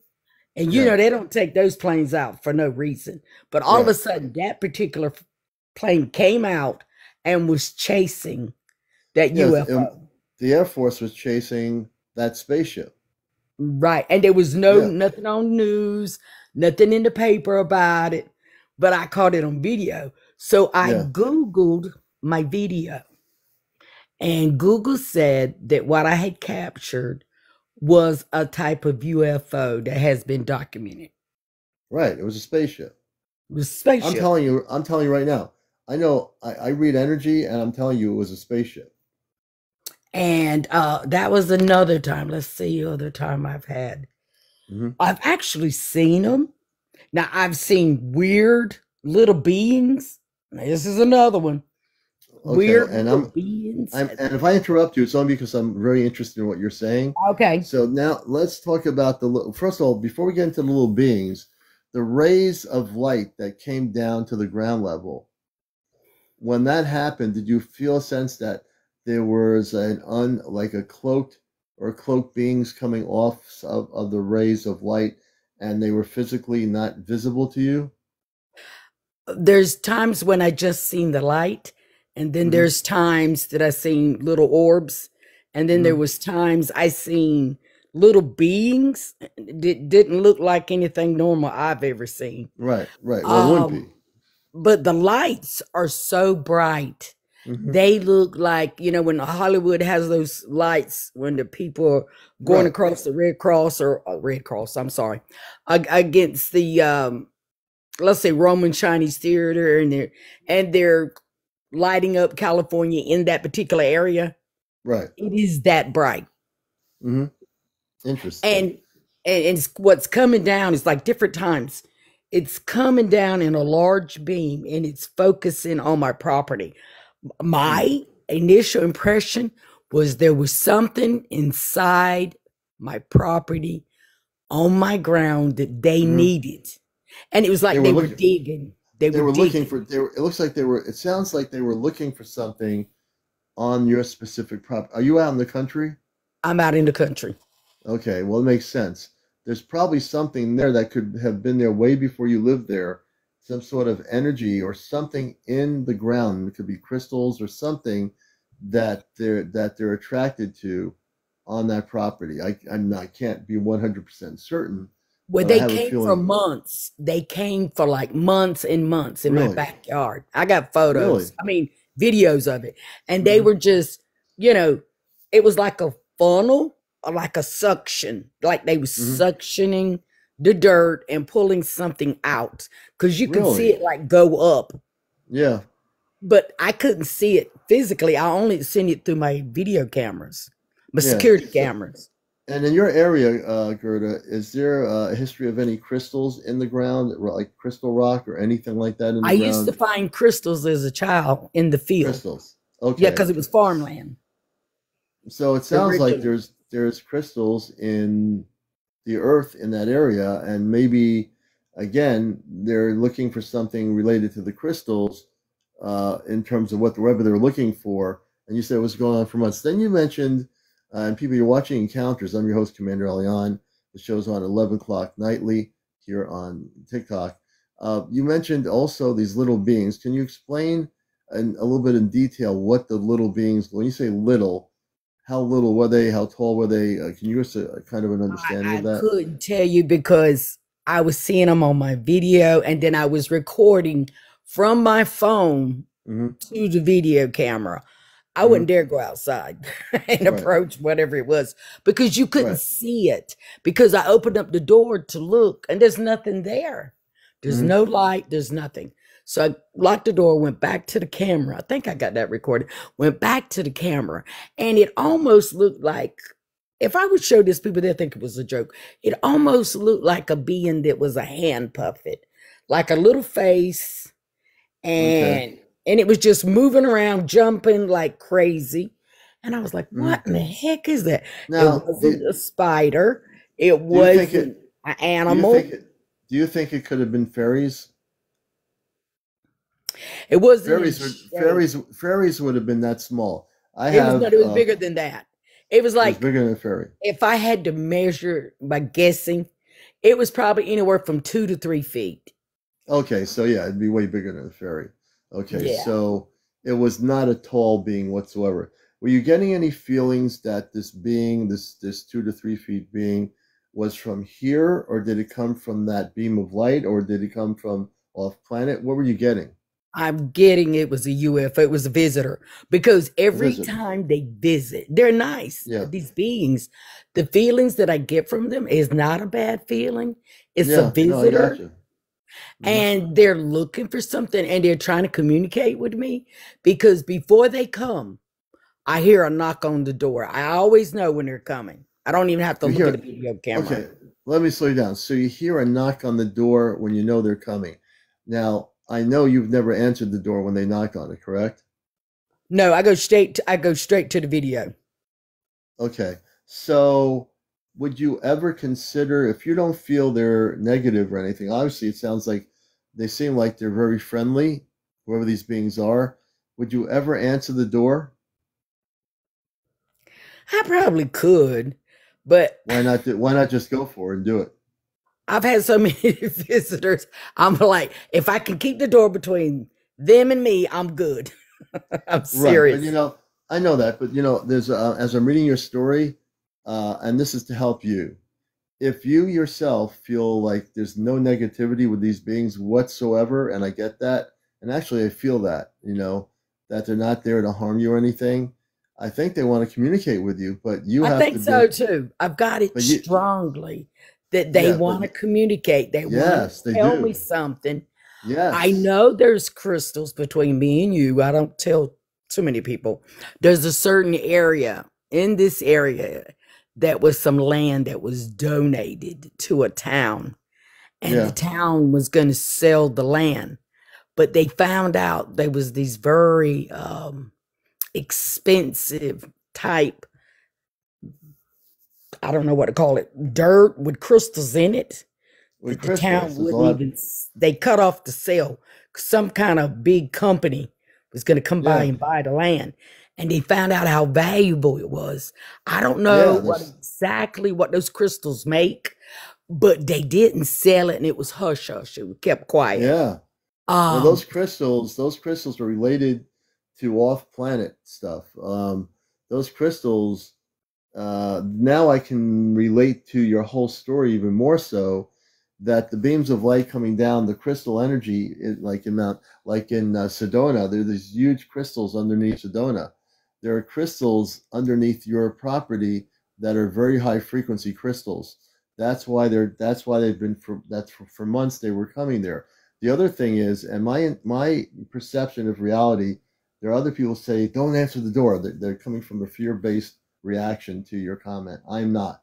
I read energy, and I'm saying if they wanted to abduct you, they could have come in the house already. You got me a long time ago. And they've been doing it for, they've, ever since I moved on the property, this was an inherited land for my family. Yeah. And ever since I built my home, since 2007, they have been visiting me, and I didn't know. There was a few years I did not know until my relatives, my cousins, what's that bright light in the back of your house? Right, that's right. The other people noticed it. Right. And I noticed it. I thought maybe it was just the moon was shining in my window so much. And because I live at the back of the house. And I was like, what is that? And so I just kept ignoring it. And then something was trying to get my attention to let me know they were there. But it was never in fear. But it was only a couple times that I felt a little aggressiveness, like the little short being thing that I saw. Yeah. He acted like he was mad at me, and he was trying to communicate, and he was just shaking his head and wiggling around. It almost looked like, honestly, a big hand puppet is what it looked like. Right. I got a video of it. Now, this person saying, Tricky Bird says, see, the Tricky Bird had the fear-based comment, don't answer anything. You're saying, and I have to go by you, not by the person watching the show. You're saying, though, you didn't feel any threat from the beings that are trying to communicate with you, correct? Never have. There's been times when I could be outside, and I'm a star watcher, and I could see stars just sitting there, like they were watching my house. I was kind of getting a little paranoid. I said, is it me or something watching me? So these like stars in the sky would sit there for like minutes on end. And then all of a sudden, it would take off. It would leave. It would like shoot out of the sky. Stars don't do that. Right. Now the being, getting back to the being, do you Okay. think it was now I'm being hypothetical. Do you think it was frustrated because you're just not, responding to the communications and you're just That's the feeling I got. He started out like, wiggling around, turning his head, and it's like it had a mouth and it was moving at me, like want me to understand. I didn't understand anything. So I'm just sitting there just recording. And it just got understand. Really angry. There are space people, when they're trying to communicate with a human being, not abduct the human being, but communicate, and the human being is like not responding, they have emotions too. Space people have emotions. They're not like emotionalist people or beings. And I'm not getting anything negative. Were you feeling anything negative from the anger? I just felt like he was trying to tell me something. And that particular day, I wasn't connected because I was shocked at what I was seeing. I didn't want to communicate. You were shocked. I just blocked. But when I just let go and relax, I get some kind of telepathic message when they let me know they're coming. It's almost like they're saying to me, we're here. That's what telepathically comes. That's right. That's as far as I let it go. I won't go further. I'll just record. Right. I won't try to get into a conversation. Let me try to help you out here a bit. And it's up to you whether you want me to do it. In your case, it's all positive. But what I'd like to do for you is something that's going to help you be less hesitant, because your inner being knows that it's okay. The inner spirit of you knows that they are there they're connected with you. And you know that internally yourself, correct? Highly connected. Highly I feel connected. Overbearing, highly connected. And all I have to do is, which I know I'm holding back, is to let go and go with it. But then I put a stop. I cut it off. Okay, so here's the deal. I want to gift you tonight. And if you're willing to let me do it, if you watch my show enough, you'll see I've done this for other people in the complete opposite way, who have been abducted or had negative experience. In your case, there's no negativity here. But I'd like to, if you'll let me do it, I'd like to do something that's going to open up your heart to not being afraid to go forward with finally making contact with them. Would you let me do it? It's harmless. Okay. Mm-hmm. All right. So here's what I want you to do. I'm going to help you get rid of the blockage. And it's your mind that's blocking you. It's not your heart. Your brain I'm purposely doing it. I'm aware of what I'm doing. Oh yeah, you are. When I get done with you tonight, you're not going to be afraid to do anything. I guarantee it. So here's what we're going to do. I want you to close your eyes right now. Okay. And I'm going to give you a gift. I don't have a crystal ball. I don't have a pendulum. I'm not throwing cards on the wall. I don't have a neon pink light behind me saying I'm giving you a reading. I'm going to give you a gift on a galactic level. I come from off planet. I come from a level of the Ashtar Command, which is the space people that I'm connected with. So I'm going to help you here. Get over that. So close your eyes. I want you to take 3 deep breaths in, breathe in and breathe out of your nostrils 3 or 4 times until you feel completely relaxed. And I want you to clear all your thoughts out of your mind right now. Am I breathing in and out or just? You're going to breathe in, and out of your nostrils, you're going to breathe out. You're going to breathe in, and out of your nostrils, you're going to breathe out.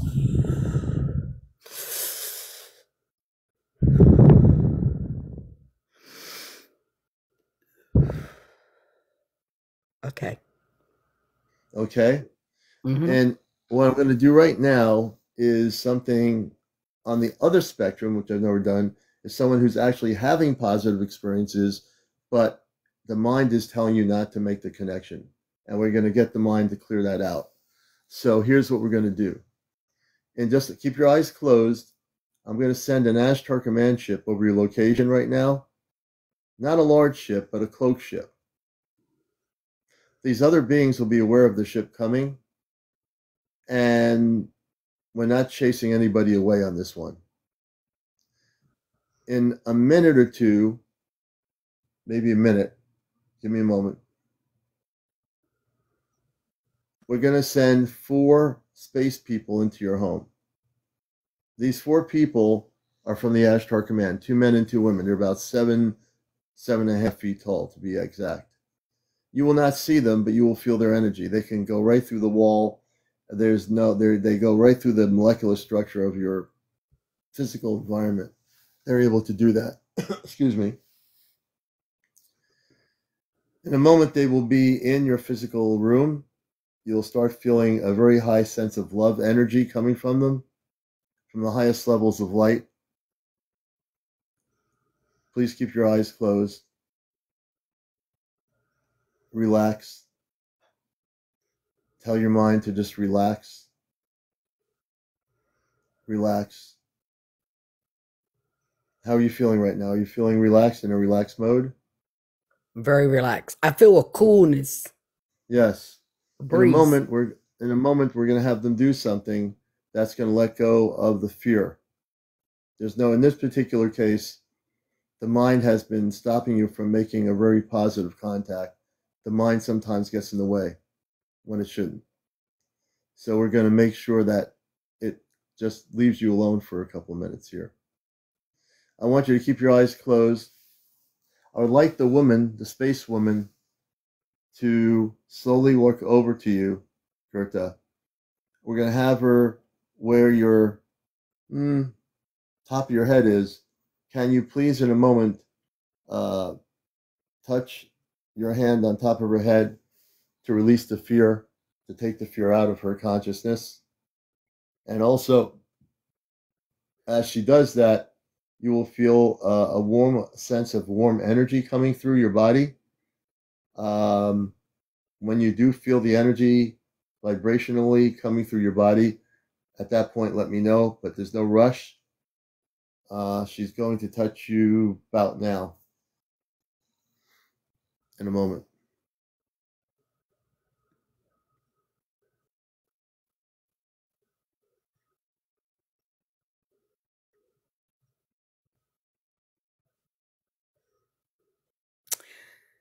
I felt a little tingling in my hair.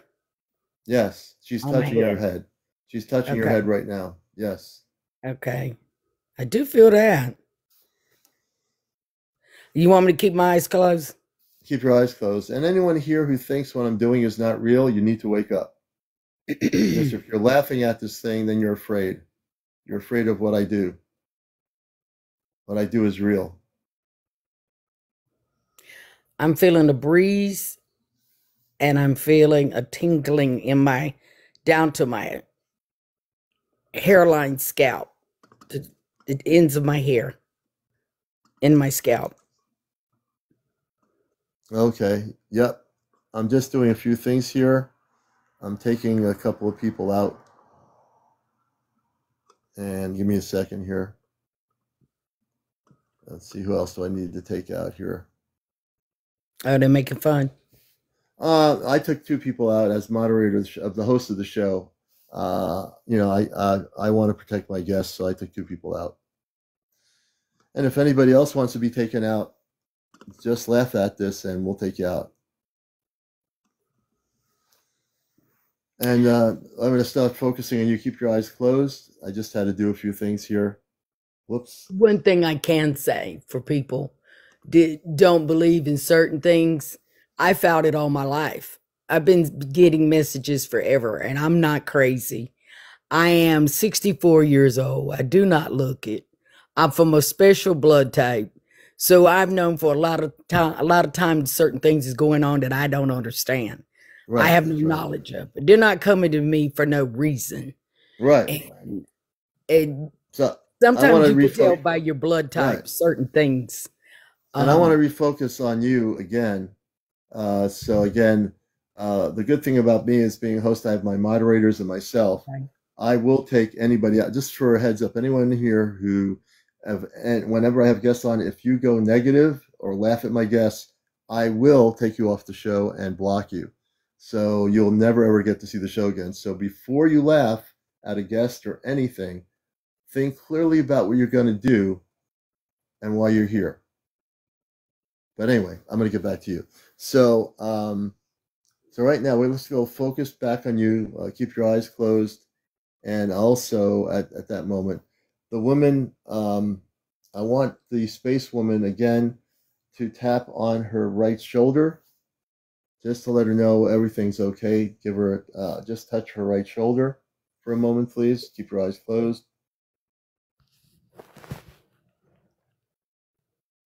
And when you feel an energy from the right side of your shoulder, let me know.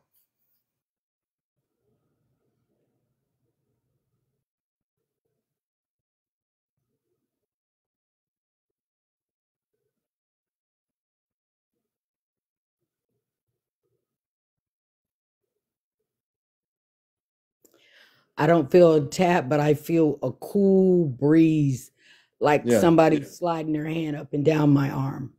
Yes, that's what she's doing. So yeah, I used the word tap, but she's doing that right now to you. And it's a cool breeze, and she's a very loving space person, by the way. It's like a soothing feeling. Mm-hmm. Mm-hmm. So what you're now gonna they're gonna stay with you for a few days because you're having these ongoing connections with the space people that these space beings that you're connected with. They're going to work on the fear, the hesitation.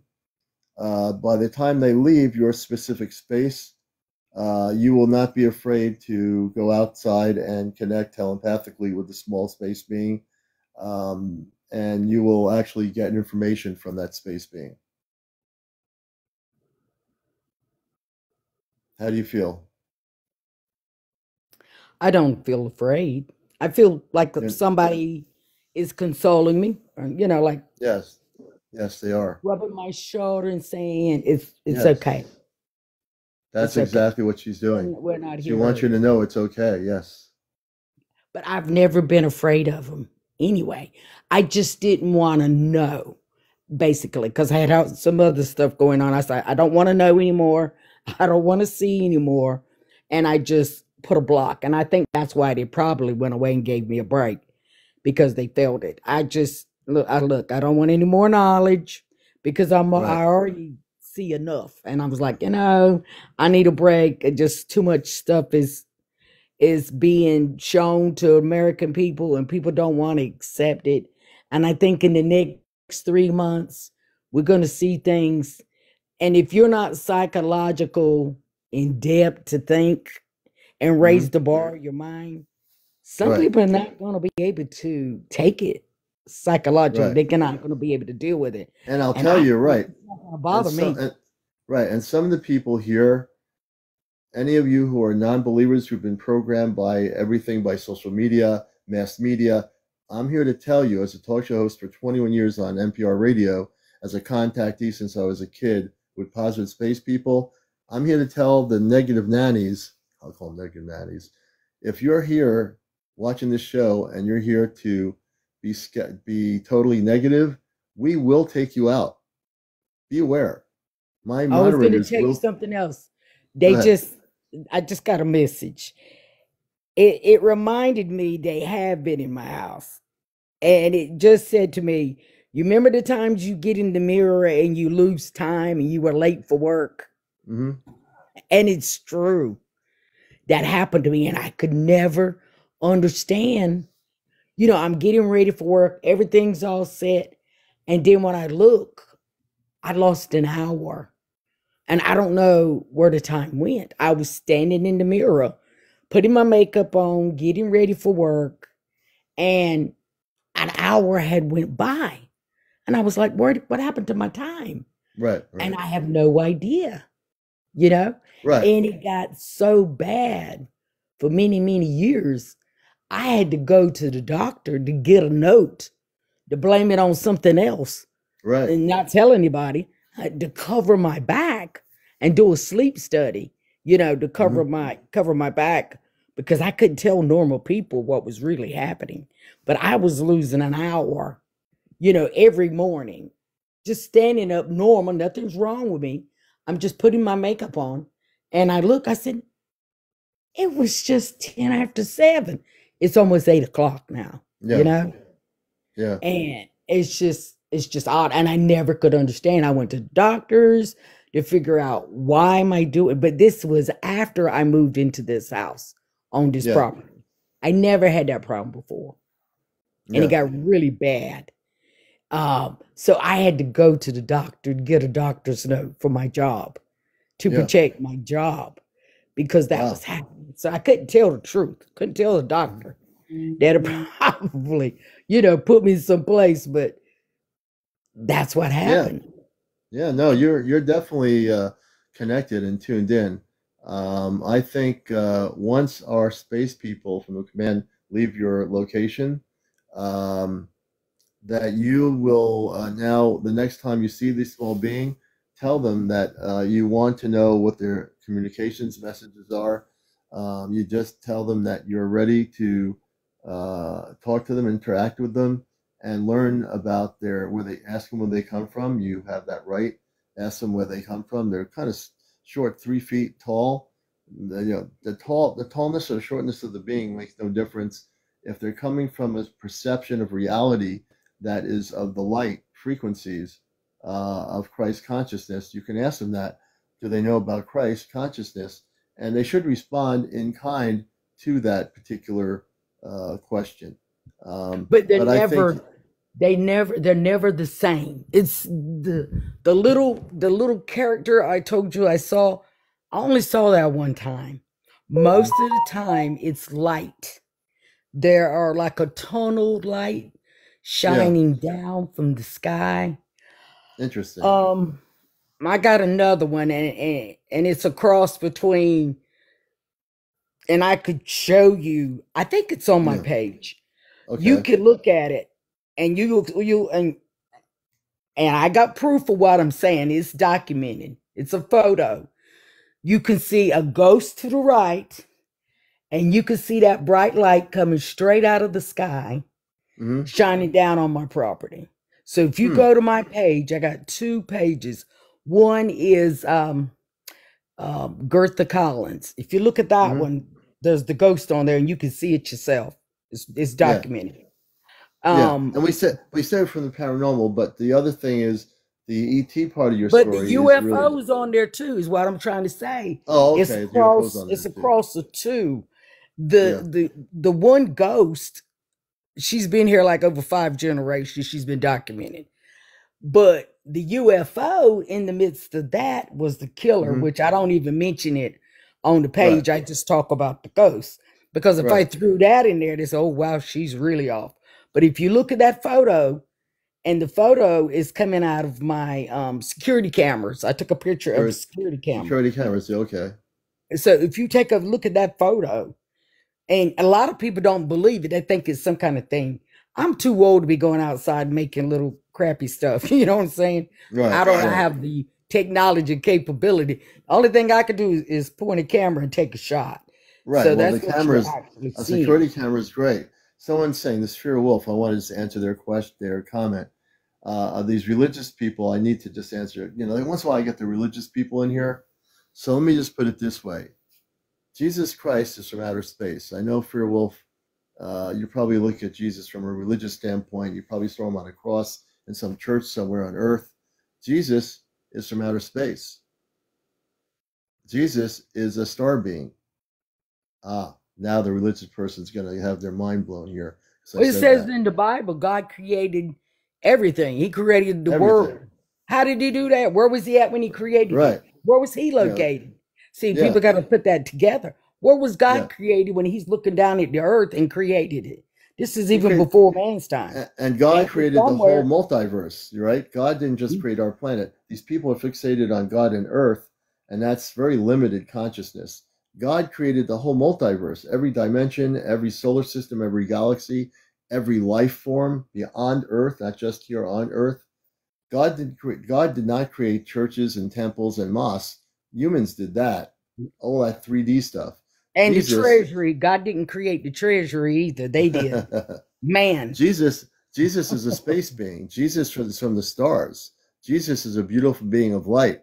He's not attached to anybody's religion, although religions like to attach to Jesus. Jesus is a space being, breaking cosmic news. He's a space being. I think the space people in general, to me personally, I think they're here to warn us and what we're doing damaging to Earth. That's Oh yeah. my uh mental telepathy with No, them. you're It's tuned in. like I mean, he's yeah, saying you're destroying the earth. I get angry when I see certain things. And it's yeah. like little messages. You're destroying the earth. You're digging in the earth too much. You're digging for rocks. You're digging for turquoise. You're digging for uranium. You're digging and digging and digging. You're digging a hole to the whole earth. And it's Yeah, going to be our downfall because of greed. yeah. And people with their Christianity, there's nothing wrong with. I love Jesus Christ. I believe I believe Jesus Christ was the Son of God, but to a point of His words, not all this extra stuff that man created Right. for And money. Jesus, I've always told people on my radio show, and this is where the religious people have a hard time because they've been so indoctrinated in their religions about Jesus on a cross. And enslaved. And enslaved. So Jesus is actually the overseer of the Ashtar Galactic Command, which I come from off planet. I'm a contactee, but I came from Mars. Mars has a population of 10 to 15 million inhabitants. Mars, the current Mars in its state of being, is a livable planet. There's oxygen on Mars now. People live on Mars. Some live on the surface. Many live below the surface and are vegetarians. And Jesus, though, in terms of Jesus, he is very much a very lovable, beautiful being of light, and he's just one of many. Jesus was just a Christed being of light. He wasn't the Christ. He's a Christed being of light. But people thought that he was the sole Christ, and they got it wrong. And Jesus, everybody, there's a lot of star people that are Christed beings of light. All the Ashtar Command people, they are Christed beings of light. The men and women and the children are Christed beings of light. But the interpretation on Earth was misinterpreted when the word Christ came into it. They thought that was one person. Christ consciousness, Christed beings are all many, many people. They're not just one singular individual. But people got it wrong on Earth, or at least the religions did. Well, the reason their religions has got it wrong is they intentionally made it wrong. It's some type of control over Right. people. Right. It's sort of like a cult. Some churches are cults. It's about money. It's about controlling of the mind. And I don't let anybody control my mind. I'm going to think universally. Right. And that's the way to do it. And I think that we have to think of self first. Mm-hmm. Self-survivors, self-belief. I believe there is a type of God. I believe Jesus Christ did come to earth, but I give other people the freedom to believe the way they want to believe and how they want to believe. And I'd like the same respect. So even though we know we can't speak it too much to people to understand because they don't have our experience. Because you don't have my experience and had lived my life. You can't tell me what I experience. I'm into the age now. I don't care. I will say what I want. I don't care if you think I'm a Fruit Loop. It doesn't matter because I've lived my life. You're a good Fruit Loop, though. That's the thing. Yeah, I've lived my life. I did what I've wanted to do. I've traveled. I've never committed a crime. I never sold my soul for riches, which I could have, but I chose not to because material things is really not that important because some way I know whatever I want or I'm going to need, I'm going to get. I don't have to sell my soul to get it. Right. Or get where I want to go or do. And Gerta, the one thing is very important that you said is that you don't care what anybody thinks. And that's the most important part of being a liberated person on this planet and the human form is that, and I tell people in my show, I don't care what any people think. I like to say, when I do this show, my moderators and I, if we have any negative people in here, we will not even, if they make the wrong comment and they go negative, they will be taken out into space in 2 seconds. And it's just because we won't put up with all the garbage out there from people that are 3D. If they're not willing to learn anything, then why are they here? They're actually here for a reason. They do come here. Some do learn, and others have to be taken out. Meaning, when I say the word taken out, they're just blocked out of the room. They can never watch the show again. You know, But if we're forced to, you're right. even if they don't like what you say, even if they Right. don't agree with what Right. you say, all they have to do is just listen, think about Right. it, And some of and them choose do. your own option, which way you Right. believe, but not be negative towards Right. somebody else that thinks another way or may have experiences. And that's the problem. People Right. don't understand why you, well, oh, you think you're somebody special because you're getting maybe these visitors or this knowledge. No, Right. it's because you open up your mind to the Right. universe to see what else is out there. I have That's done right. it too, to a point. Right. Right. You And know, my so you're mind, nobody can fool me. I've never right. been on your show. I just happened to go through and I was like, let me listen to this guy. And I'm And so I happy to meet you, you know? and then after I typed that in, you said to join you. I said, well, I've never followed him. I can't join him. And then I followed you. That's what was Right. taking me so long that I Right. hadn't followed you. I was just like any other person that come through Right. was You wanting to just happen to listen. come through. You Yeah, came to through. hear what you had to say. I had no way I was going to think you going to ask me to come on board You because didn't know what you I've were getting never, into, did you? When I told you to no, come I've on. never had that happen. I've happened where I typed in things and people got intimidated by me Yeah. because what they were speaking of, I had more knowledge than they did, and their audience was asking me questions, and I felt terrible Yeah. because I was giving them the answers this person on this feed is supposed to give these people, and they Right. couldn't answer a simple question. So I Yeah. was answering their questions. So I can understand somebody get a little leery. So I try to be careful Yeah. not to Well, say too much on and my show, disrespect your you don't have page. to be careful on my show. My show, the majority of people do understand versus the other people on some other place are, they don't have the host or something doesn't understand what they're doing. My background is so intricate with the space beings of light and with Christ consciousness. I do workshops where I take people up. I do a lot of things. So as soon as I had you on, I said, I have to have you on. I'll understand exactly. I understand every single thing you stated versus somebody who's a neophyte who's like, oh, what are you talking about? I don't understand you. I understand everything you're saying. That's why I ask questions to help my audience get more in depth because you're very interesting. And I And that's think how I you can't, know because you have all that experience. So if I tap in to your knowledge and I'm just halfway, I mean, I don't have all the knowledge. I can only tell right. you my personal experience. That's exactly right. And you're That's going to exactly right. tap in and you're going to say, well, this, Gertha, this is because this, and this, because you're the expert on it. I'm not. I'm just talking Right. about experience. And now I'm asking questions based on what I hear, which is the beautiful thing about this. And that's what I do with everybody. I might stop you and point where you say something and say, wait a minute, I can't let that go. I'll go back to it. And then you answer like the small people, the 3-foot being. I got to ask you about that. You know, we're not going to let that go because that's very important. When you make contact, when you physically make contact with those beings, I think I'm going to have you back on. Once you get that going, I'm going to give you time to absorb the communications physically. And What I I can think, do is share those videos. You can right, see the little guy I'm talking, whatever it is. It looks like a little hand puppet with a right, mouth. You know, when you put a little hand puppet on your hand and you're talking to kids, that's what it looks like. yeah, It's odd. And I said, that's not an animal. You know, it's in between a hand puppet or a dinosaur. I don't know how to describe it. You'd right, have to see it. But I haven't put it on my page yet.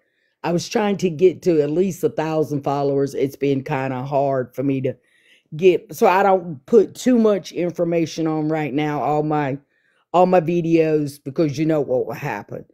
People right. go in and take your videos and announce it before you're able to. So I haven't put anything on yet.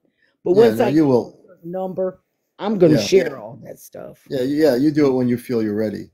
Well, I got to tell you, you've been a fantastic guest, and I am following you. And we got you up to over 100 people, which is the minimum you need to go on audio. I don't know what the minimum is for video now. I They keep didn't changing it. know because one lady wouldn't even let me up to speak on her paranormal show. I had subscribed to her, I did everything, and they were very rude to me. And I Oh, was like, that's terrible. wow. And I canceled my subscription. And it took Yeah, me a while to be able to cancel the subscription right. because if you Well, don't want here, me on, right, I was just going to make a little comment like everybody was, but they right. didn't want me to make a comment, and I never understood why.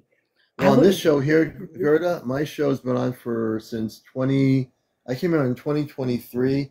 I had really minimal followers, and whatever happened within like weeks, I ended up having enough to go on the video, and I made a decision to bring an actual spiritual UFO talk show on TikTok because I looked at all the TikTok stuff. There might have been people talking about the subject, but there was nobody doing who was a professional broadcaster and a contactee doing a show. So I said, you know what? I'm going to fill a void here on TikTok and do a show. And it's the best thing I ever did. And I really appreciate you being on here to share your story.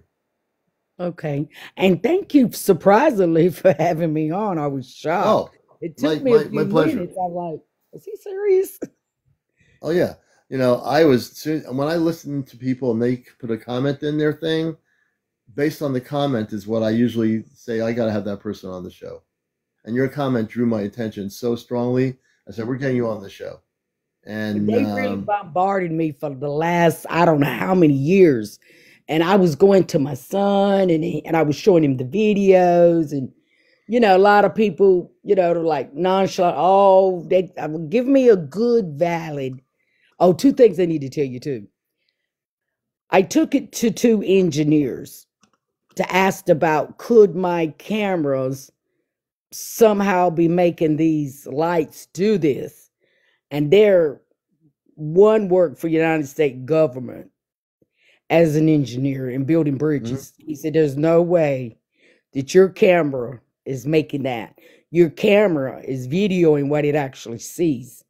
And then the guy that installed the cameras, I asked him, he's professional. He's seen all kind of things.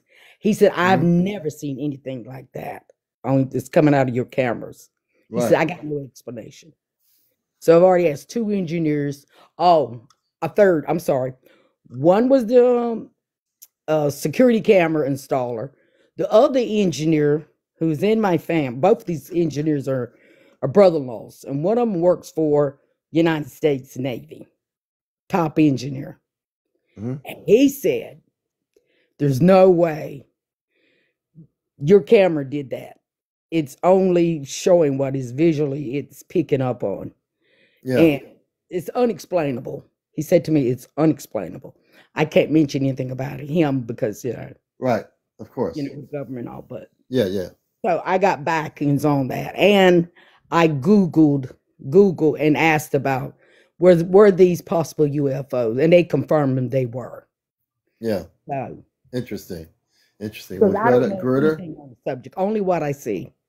yeah. Well, your security cameras are the best tools to document the spaceships, the beings if they show up on the security camera, the space people in your room, the four of the Astro Command people. We're going to have them stay with you for this whole week as a gift to you. They'll be here to help you. They're going to work on energy around your property. They're going to communicate with the small beings. And you're going to be, by the end of the week, you'll be ready to communicate with them physically and communicate with them telepathically. I'm thinking they're saying by the end of the week, your mind, your consciousness will be shifted to be able to do that. If I get any visitors and I can document it, I Yeah. will document it. Well, you're being gifted from the Ashtar Command. Myself, I am with the Ashtar Command beyond being a talk show host. I don't come from this realm, this planet, so to speak. I'm a Christed being of light with the Ashtar Command, but I'm also a talk show host on Earth levels. I love, doing what I do, interviewing people on radio, and I did TV for a while. But Can I this is ask you a my gift to question? you. Yes. When did you know? I knew when I was a little kid, but Okay. I purposely tried to forget that I knew for a lot of years. I had a lot of spaceship sightings when I was a kid living in Long Island. And even when I lived in Vermont, I had sightings of spaceships, and other students with me saw the spaceships. And I've always had things happen. I became awakened to who I was probably in my, I would say, in terms of the Astro Command, it was later in my years, probably my late 20s, early 30s. Let me ask you this. What is your blood type? I have no idea. I don't even remember. I Check just your know what blood I'm here type. to do. Check your Yeah, I blood type. never, And then I'll tell you why I asked that question. yeah, definitely. Sometimes they find it with people with rare blood types that have this gift. Yeah, Mm-hmm. I probably should check it out. I don't know what Because it is, though. I've Googled that. I said, why am I Mhm. getting this? Why is this happening? That's happening. So I tried my blood type.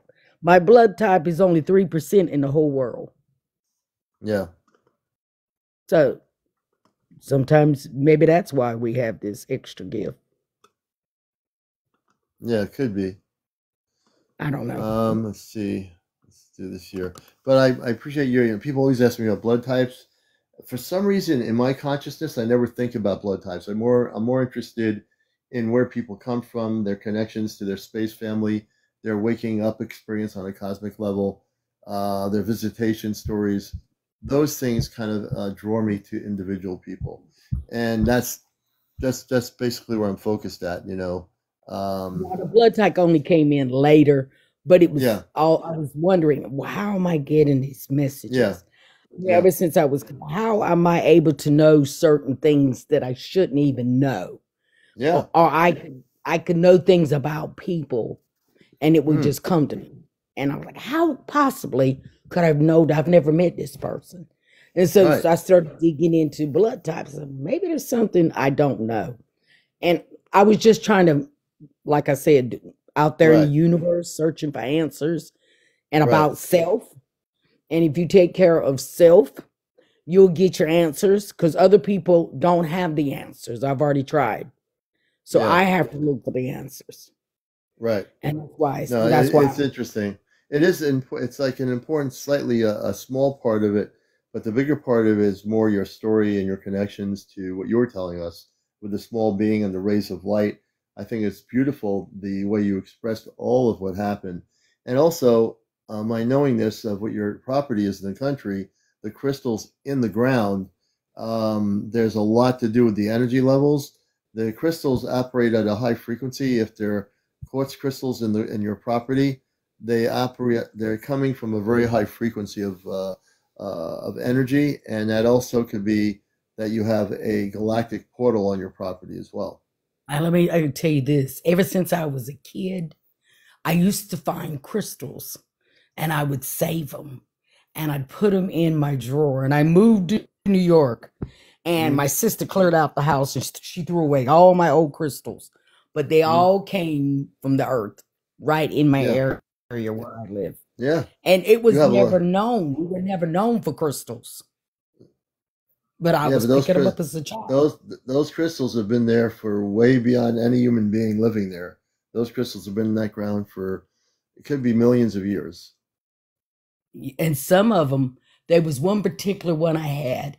It almost looked like a window pane, the glass in it, and it had Yeah. smoky color with lines in it. I had Oh, never seen beautiful. anything like that. Yeah. And Yeah. and I've always been attracted to crystals. I always wore crystals, and I don't know why I did. Yeah. Ever since I could understand, I just thought a crystal was the most beautiful thing I ever seen, and I would just buy crystals. Hmm. Um, I don't know, but I felt like there was the Yeah. energy to that crystal. Some I don't Yeah. know, some kind of Well, no, you do know protective. I don't actually. know. You do. You actually do more know than you don't know. Is the fact when you say you don't know, you do know because you knew the crystal had energy, which is does. You just said it yourself. The crystal has energy. Crystals do have energy, so the crystals do have an energy, and that energy can be transmitted and also received through that crystal. So the crystals you have are transmitters and receivers. Hmm. And I always Yeah. felt protected with them because I have a Yeah. little bag, little leather Hmm. bag, and sometimes I feel a funny way. I will wear those crystals around my neck Hmm. for some Yeah. reason. I don't know why Right. I do it. I feel protection I'd put the crystals on. Yeah, that's a beautiful thing. I think those crystals, because they come from where you are and they are very, very old, the crystals are like a transmitter and receiver of energy. And yeah, those crystals are protective in a sense because they're right where you are. Alrighty. Well, Gerta, it's been Okay. a pleasure having you on my show. Please join us anytime you want. We're on at 11 o'clock at night. Usually, I might take a night off if you were there. I do my Sunday morning show on WESUFM.org, NPR Pacifica Radio, called The Cosmic Eye. But my big show is the Encounter Show, and we're glad to have you as part of our global audience. Well, I'm glad to attend. I'm glad for you to explain more to me so I could get a better understanding. Yep, and the space woman and the other two men and the other woman will be with you for a whole week. Our spaceship will be cloaked about 15, 20,000 feet above your location. They're going to work on a tractor beam of energy to make sure all the energy is pure. And yeah. I'll let you know if they visit. Okay. Usually with me, if they're coming, I'll probably dream about them. Usually what happens with me with things like that, it comes to me because I was on a show the other day, and this guy's kind of, I know it's off your subject, but he kind of deals with the paranormal. And I'm more comfortable with that because I don't block that. But I had warned him as well as I warned him about something. He has one of those little gadgets, tell stuff. Oh yeah, we don't want to get into it. We don't want to get into that too much mine's more natural. I know it is. Yeah. Mine's more natural. I don't use anything like that. But that machine did tell him exactly what was happening because I heard it from the machine and I explained to him the warning, what was going to happen, because I was having dreams way before I got on his post because I don't go in there that much. Sometimes I do. It's kind of interesting just to listen. And it was like I went on there and I warned him. And then the next day he contacted me and told me it was exactly the way I said it, what happened to him. So I got you. That's why I don't want to get off track of your show. Yeah, but that's why I say I kind of dibble and dabble in both. Yeah, you might want to not dibble and dabble in both. Here's the one thing I can't help it. Teachable moment. I can't help it. The space people that comes to me. They'll come to me too. So, right. So the space people, the command people, are going to help work on your consciousness so that you're not mixing it all up. You're gifted that you're able to see all these things, but you can also readjust the dial, so to speak. Like when you want to listen to like a certain type of music. So you say, I think I'm going to listen to some rock music, or I'll listen to some reggae, or, or I'll listen to a mixture of things. So they're going to help you when you're awake, when you're asleep. They're listening to everything you're saying. They're in the room with you, the space people from the command. They're going to help you refocus your energy away from that level of consciousness into a higher frequency of consciousness where you're going to be solely focused on your space family and on contacting your space family, because you have a lot of space family, but you have been pretty much avoiding it and going in the opposite direction when in fact you're actually going to be helped to go in the galactic direction, so to speak. So we're going to help you. I'm remotely here, but they're going to do the work with you. They're going to communicate within the next few days telepathically in your consciousness. You're going to hear them speak, and they are going to help you. This woman will speak with you from the command. She's about 7 feet tall, and they're going to help shift the energies in your house from that part of it to the galactic levels of energy. You're going to see a big transformation in the next few days. Just to let you know. All right? All right. So that's my gift to you. I want to thank you for being here on the show, and I hope you have a beautiful week. You too. God bless your show. You too, Greta. Greta. I think it's Gerta. I have to make sure I get that right. Mm-hmm. Gerta.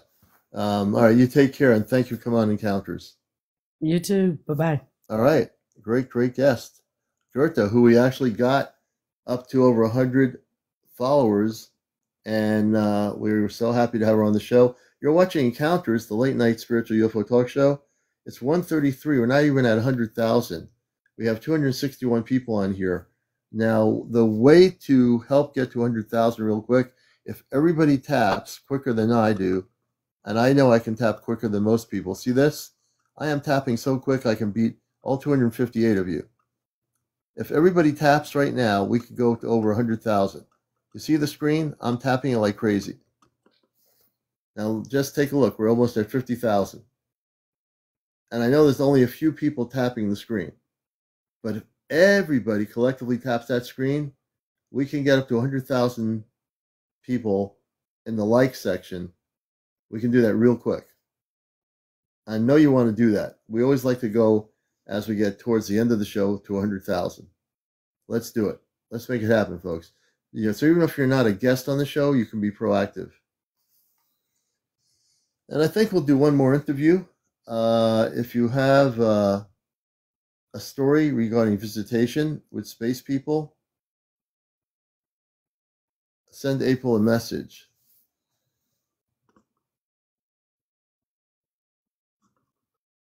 Okay. Oh, we do have somebody that wants to come on here. Let me see who it is. Oh, Jared, Mincy 71. Okay, Jared. I think it's Jared. I don't want to get the names wrong here. This is the #1 spiritual talk show, Encounters, late night on social media. I think it's Jared. Good morning. All right, guys. I'm here in Savannah, Georgia, and I've had this experience you guys speak about. At the time I was abducted and took into their spaceship and operated on. And what year was this? Well, let's backtrack so people have my audience sort of a history of your story. It's 2024. This happened in 2016. Okay. And but I've come to find out this isn't real. It's an illusion of the mind. It's actually demons posing as whatever you want to think about. Well, let me stop you for a minute, because when you say something like that, again, as you get used to my show, whenever I say I love everybody, including yourself, I send you my love as a talk show host here. I'm here to just try to help you. And I know you're having an experience when you were abducted by what you call ETs. What did they look like? Give me some example of what they looked like. At the time I was, into this stuff here, and I was kind of, they know, I'm going to call it what it is. I know you don't like this, but I'm going to say at the time I believed everything you're saying. I said they was aliens because I looked at them. They were grays with the big eyes. And yeah, those are Zeta. Those are called Zeta. They're not really, that's a media terminology. But they're really Zeta Reticuli. But really there's no such thing as that. They just pose there as that. There actually is Zeta. Let me say something, and I'm doing this not to argue with you, to give you some education. I don't think you really believed in what you said you believed in, because I don't think you even understood it when you believed it. There are a thing called Zeta Reticuli. They're short, they're tall. I've never had experiences with them. I work with Christed beings of light. When I say that, all the beings that I work with, men and women from other planets, are Christed beings of light. What does that mean? Not from a religious word, from a very cosmic spiritual word. So when I talk about Jesus Christ is a spiritual being of light. He is a star being.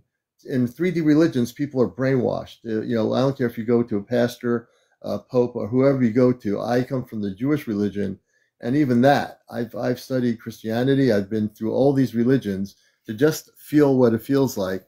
I've been through speaking through tongues. I've done a lot of stuff on this planet to experience it. And I can tell you that the information being transmitted in your head calling ETs demons is incorrect. There are extraterrestrials, there are lower vibrational beings that have abducted people, which is against universal law.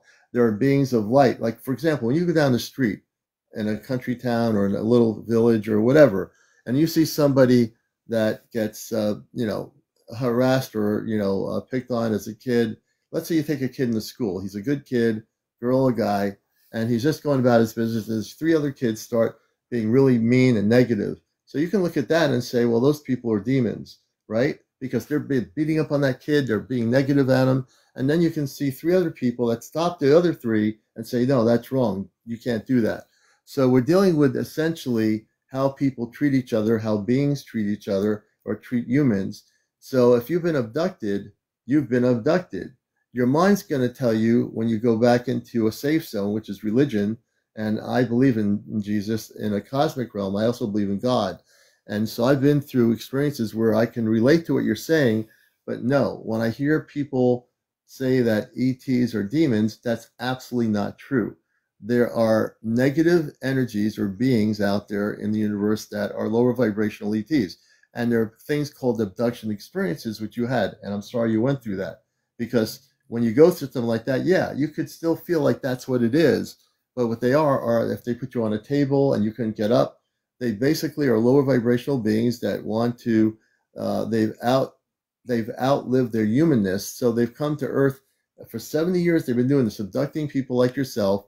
They want to get the human DNA to reconnect their humanness that they once had. They were very advanced. They lost their human form. They went underground.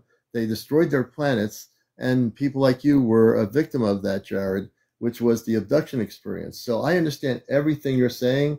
I'm well learned in all these religions on Earth. I've been through 3 or 4 of them, including my own. And I can tell you that's not what they are. They are definitely negative ETs that were abducting you. And I'm sorry you went through that experience. And yes, you can call it whatever you want to call it. I'm not telling you what to call it at all. But they were definitely negative ETs. They were Zeta, and the Zeta do exist, as do many different types of space beings from other planets, just like human beings. On Earth, you have negative humans that go out and beat each other up, and you have positive humans that want to live in peace and harmony, right? So you have that. So that's exactly what it is. You can choose your connections. Sometimes you can't. I don't know how they choose to abduct people like you, but I'm sorry you went through it. I've interviewed abductees on my TV show years ago. I am very well versed in the subject of all these areas you're talking about. And like I said, I would say, I send my love to you. I'm sorry you went through it, but I can tell you that extraterrestrials of lower vibrations are not demons. They are extraterrestrials of lower vibrational energy that have been abducting humans the past 30 years ago, up until about the early, probably 2000s, mid 2000s, maybe. I've been dealing with this for like 35 years, and that's a long time. And it's very debilitating. There's nothing great about it. And no, there's nothing at all. I think exactly right. There's nothing. It's nothing to be proud of, but I still deal with it to this moment. Even like 45 minutes ago, I was dealing with it. That's let me ask you a question. Can I speak for a minute freely if I can? You can, but after you do, I want to gift you something to help stop it. And this I'm dealing with, they take on whatever form they want to play with you at the moment at. It can be 1 minute, one thing. It can be totally opposite. It can be from one extreme to the next. It's whatever they want to put in your mind at the moment is how they deal with you. And there's no such thing as extraterrestrial beings. There's no such thing as demons. The grays. It's just spirit. It's fallen angels playing with the mind of man, trying to deceive him, and they play with your consciousness according to your intellect. And where are you getting your belief systems from? I don't have a belief system except that Almighty God. That's it. There's only God and Satan and his demons, and God and his angels. But there's no other. You have to have come to a belief system, because you have a belief system in God, and you have a belief system that there's demons, and you have a belief system that there are angels. That's called, and I'm not arguing with you, I'm just saying those are belief systems. How would you like me, now you can tell me no, Commander, don't do it. How would you like me to help you tonight and make sure you never, ever have negative ET experiences ever again? I've never had one. Here's how I stopped it. This is how I stopped it. Because God gave me the insight. He said, they're just posing as according to you, your thinking. If you will stop thinking of that and let me lead you, he said, I'll expose all their tricks and games. They play a game with you. You cannot configure, because they play with millions of people's minds. You're just here for 70, 80 years. They've been playing with people, billions of people, for thousands of years. You're just. So you say they're playing with billions of people. let's just deal with you. Forget about other people. I'm Yeah. talking to you. You're the person I care about. The billions out there are still going to be there. I want to focus, recenter on you, Jared. Okay. So the thing I want to, you said that you're still having, you said moments ago, you're still experiencing it. I'm So not here's what I'm not experiencing what you're talking about. They now, a while ago, I was sitting here on a live talking to someone, and they keep like wanting to make my head turn like they're standing over here. And if I try to look quickly, I can see it, and then they fade away. They just trying to now distract me. But sometimes they'll sit down in front of me as my ex-wife. And when I get into bed, they'll sit down in the room as my ex-wife because I miss her. And then the next night they'll walk in there as my mother, which has died, which she's in the grave. And they'll walk in the room as my dad, and he's alive. And I know none of them has come in there because I'll call them and say, where are you? They said, Jared, quit interrupting my sleep. I'm trying to sleep. I said, no, you just walked through my room. No, we did not. And it was and I'll swear to you that this happened up and down like I did the Grays. I swore to that they took me in their ship. They operated on me. They took my semen and they cut me from head to toe, opened me up. But none of that crap happened. It was okay. Okay. Let me explain something. Again, I honor what you're saying. I don't put anybody down, but I will say, I think you're in denial of what happened. You're in denial of it. What happened. It's just a mind game. No, it's just a mind game. I have not. I was laying in the bed. I got proof that I didn't leave there because I was at my father's home, and I called him in there. I said, "You just didn't hear them come in here and get me and take me through the wall. We know flesh and blood can't go through a wall; only spirit can. So they didn't operate on this body here and then cut me wide open how did the ETs happen? How did your mind is telling you it didn't happen, but it did. I'm reading your energy. No, it didn't at all. You're in a sense of denial, and I'm not attacking you. I'm just trying to let you know that they can take you right through a wall. You don't have the ability. Can't go through a wall. I'm sorry. They can take you through a wall. Spirit only can. They can take you through. Let me finish my statement. They can take you right through a wall if they want to. They have the ability to do that you as a human being don't. So because you can't do it doesn't mean the extraterrestrial cannot do it.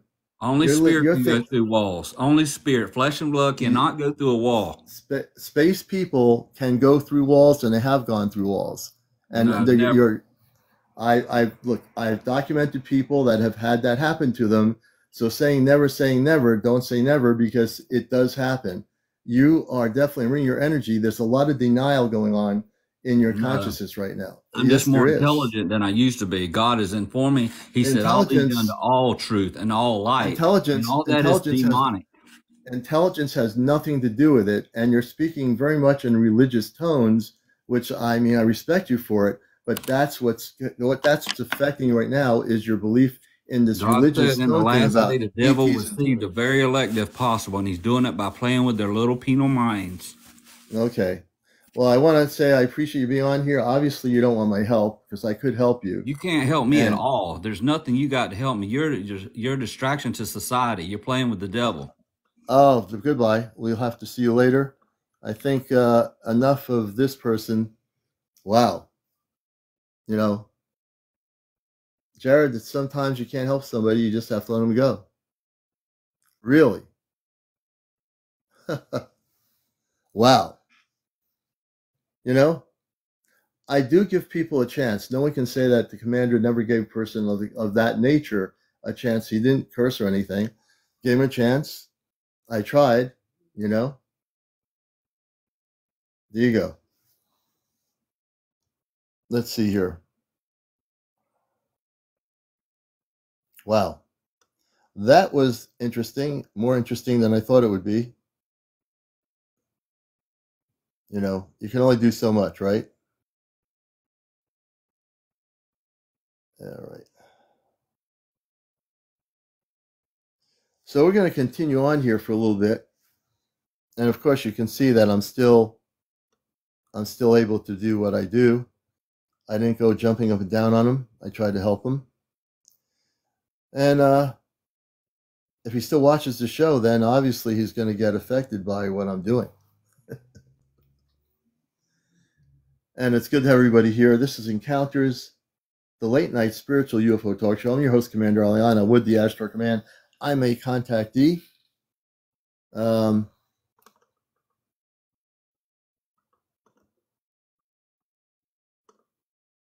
Yeah, you know.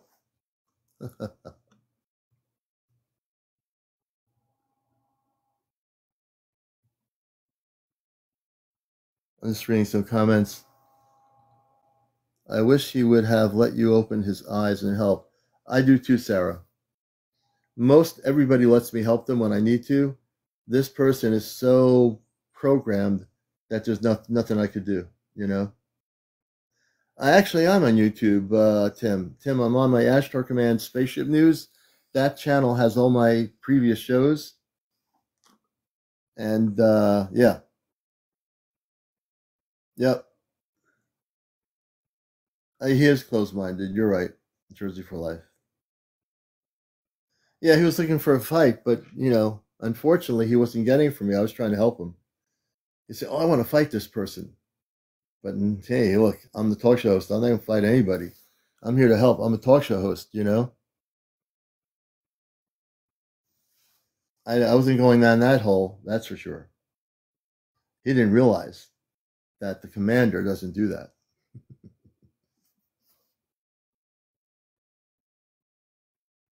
And I love everybody and I appreciate everybody. I even told him I love him, you know? But he didn't hear it. So what are you going to do? What you going to do? We're getting up to about 1:49 in the morning. Karen 82, thank you for the hat Tahar. We appreciate it. And we'd like to get up to 100,000. Please gift me if you like the way I speak, not just the way I speak. If you like the program, if you like what I'm doing here, please show your love for what I do by any gifting. You can go to my Venmo account, my Cash App on my main page here, and you can just donate whatever you want to donate. Become a subscriber. Jack F, thank you. We appreciate that. You see, the good thing about me is, not coming from this earth, I can handle any human being out there just like him. And I did handle him pretty good.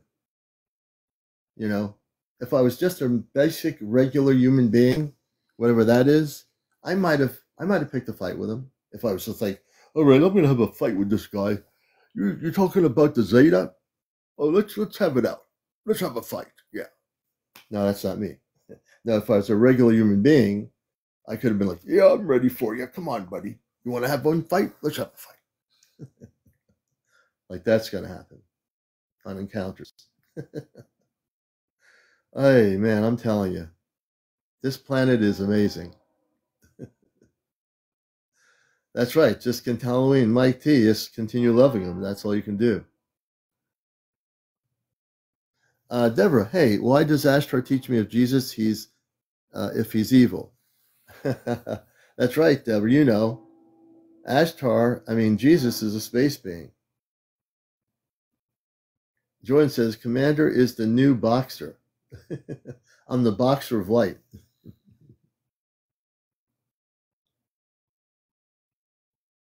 Yeah, he is church brainwashed. Yeah, definitely. By the way he was speaking, he's definitely been indoctrinated in some sort of a religion. Karen 82, thank you, and Tahar. Hey, Chris, welcome. You know, I can tell when people have been indoctrinated just by the tones of the way they speak. Even if I am, you know, walking on the street, I meet somebody and they start getting religious on me, I can tell if they're indoctrinated just by the way they speak, you know. Space Runner says I was abducted. Space Runner, I'm inviting you on as my last guest on here. It's almost 2 in the morning. And if I don't get you on tonight, maybe tomorrow night at 11 o'clock, Monday night. We're on nightly with encounters. This is the #1 spiritual UFO talk show. Just if you knew people the background of who I am, I'm CmdRAleon, the host. I'm also a person that's produced the Intergalactic TV network in the early 90s. And I think we're going to bring on this person. A little bit of delay in TikTok world.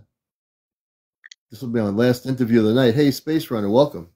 Hi, I'm gonna have to go back to outside because my roommate is sleeping. So, Okay. is it okay if I come back in 5 minutes? Yeah, do that, and you'll be my last interview of the night. Thank you. You're most welcome. Space Runner will be my guest. We're doing one more interview for the night here on Encounters, and yeah, welcome to the show. And we're winding it down with our last interview of the night. If you're not getting to be interviewed tonight, tomorrow night you can be interviewed on the show after 11 p.m. The number one spiritual UFO talk show. Forget CNN News, NBC, CBC, CBS, and all that stuff. This is where it's at, right here on Encounters. Right here. And I ran out. I have cider, but I'm now. I have an empty glass here, but I'm talking with an empty glass. That's usually I don't do that. Yeah, Risker. Yeah, we'll have you on tomorrow night after 11. We'd love to have you on. And the space person is going outside, and it's almost 2 a.m. in the morning.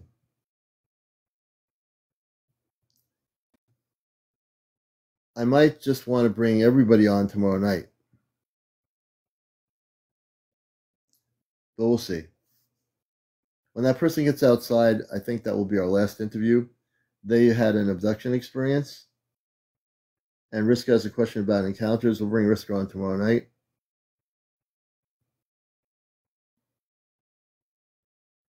And I just want to say thank you for everybody being part of the show, being here. Cuddy says we fight with ourselves, and a lot of times people do. If you're watching the show, please follow. We have 311 people. If you're not following me on TikTok, follow each other, follow me. We're at 88.4. Radical Granny, you take care. Message me, and I'll send you my email to get in touch with the people that you mentioned. And that would be great.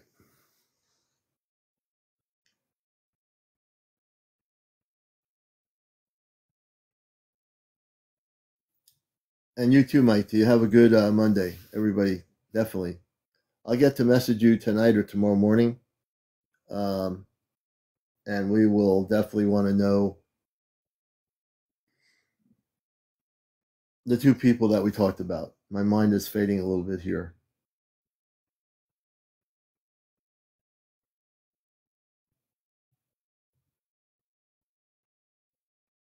Thank you, Karen Morgan. I appreciate that.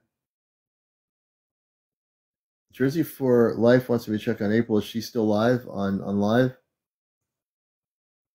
I will have to check on her. Or she's still at Cove. Good night. I think she was crying. Okay. I'm sorry. I'm going to have to check on her.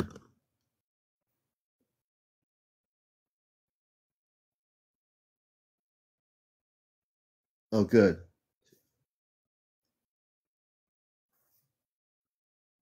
Daredevil, we'll have to have you on tomorrow night to talk about that.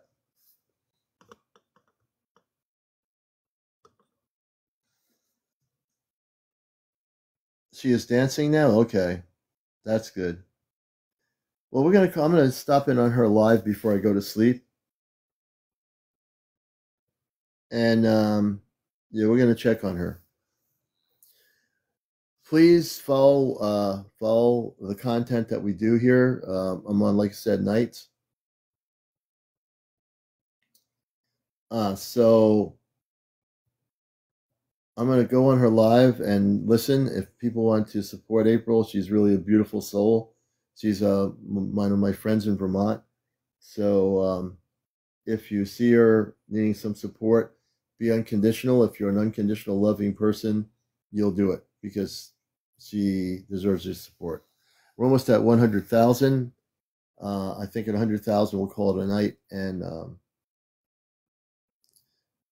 we'll bring guests on tomorrow night. But I'm going to check on my friend who's live right now on TikTok. We're at 93.3.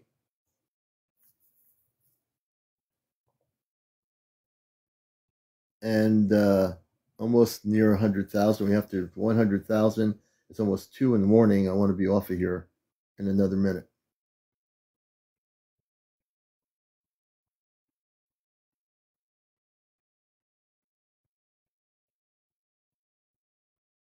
And thank you, Rod, for your help, and Marinette and everybody. Johnny, thank you. Thank you, Jordan. Thank you so much. Also, you can be a subscriber. If you've not subscribed to my TikTok, press the star thing and subscribe. If you see a pop-up on your screen to subscribe, thank you, Karen.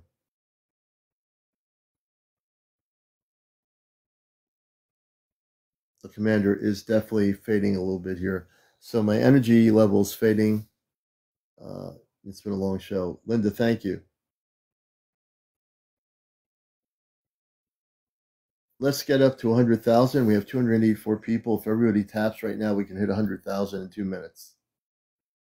You have to tap the screen on your phone. Then the hearts start happening.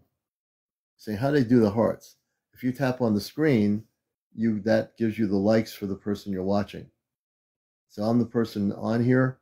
By tapping your screen on your phone, you bring up the likes for me, and that'll help quite a bit. Then I'm going to get some more apple cider, start winding down. I'm going to check out April's Friends with Fairies. Everyone should go to Friends with Fairies broadcast and join her. She's really very connected with our space family of the Ashtar Command. So start watching her programming.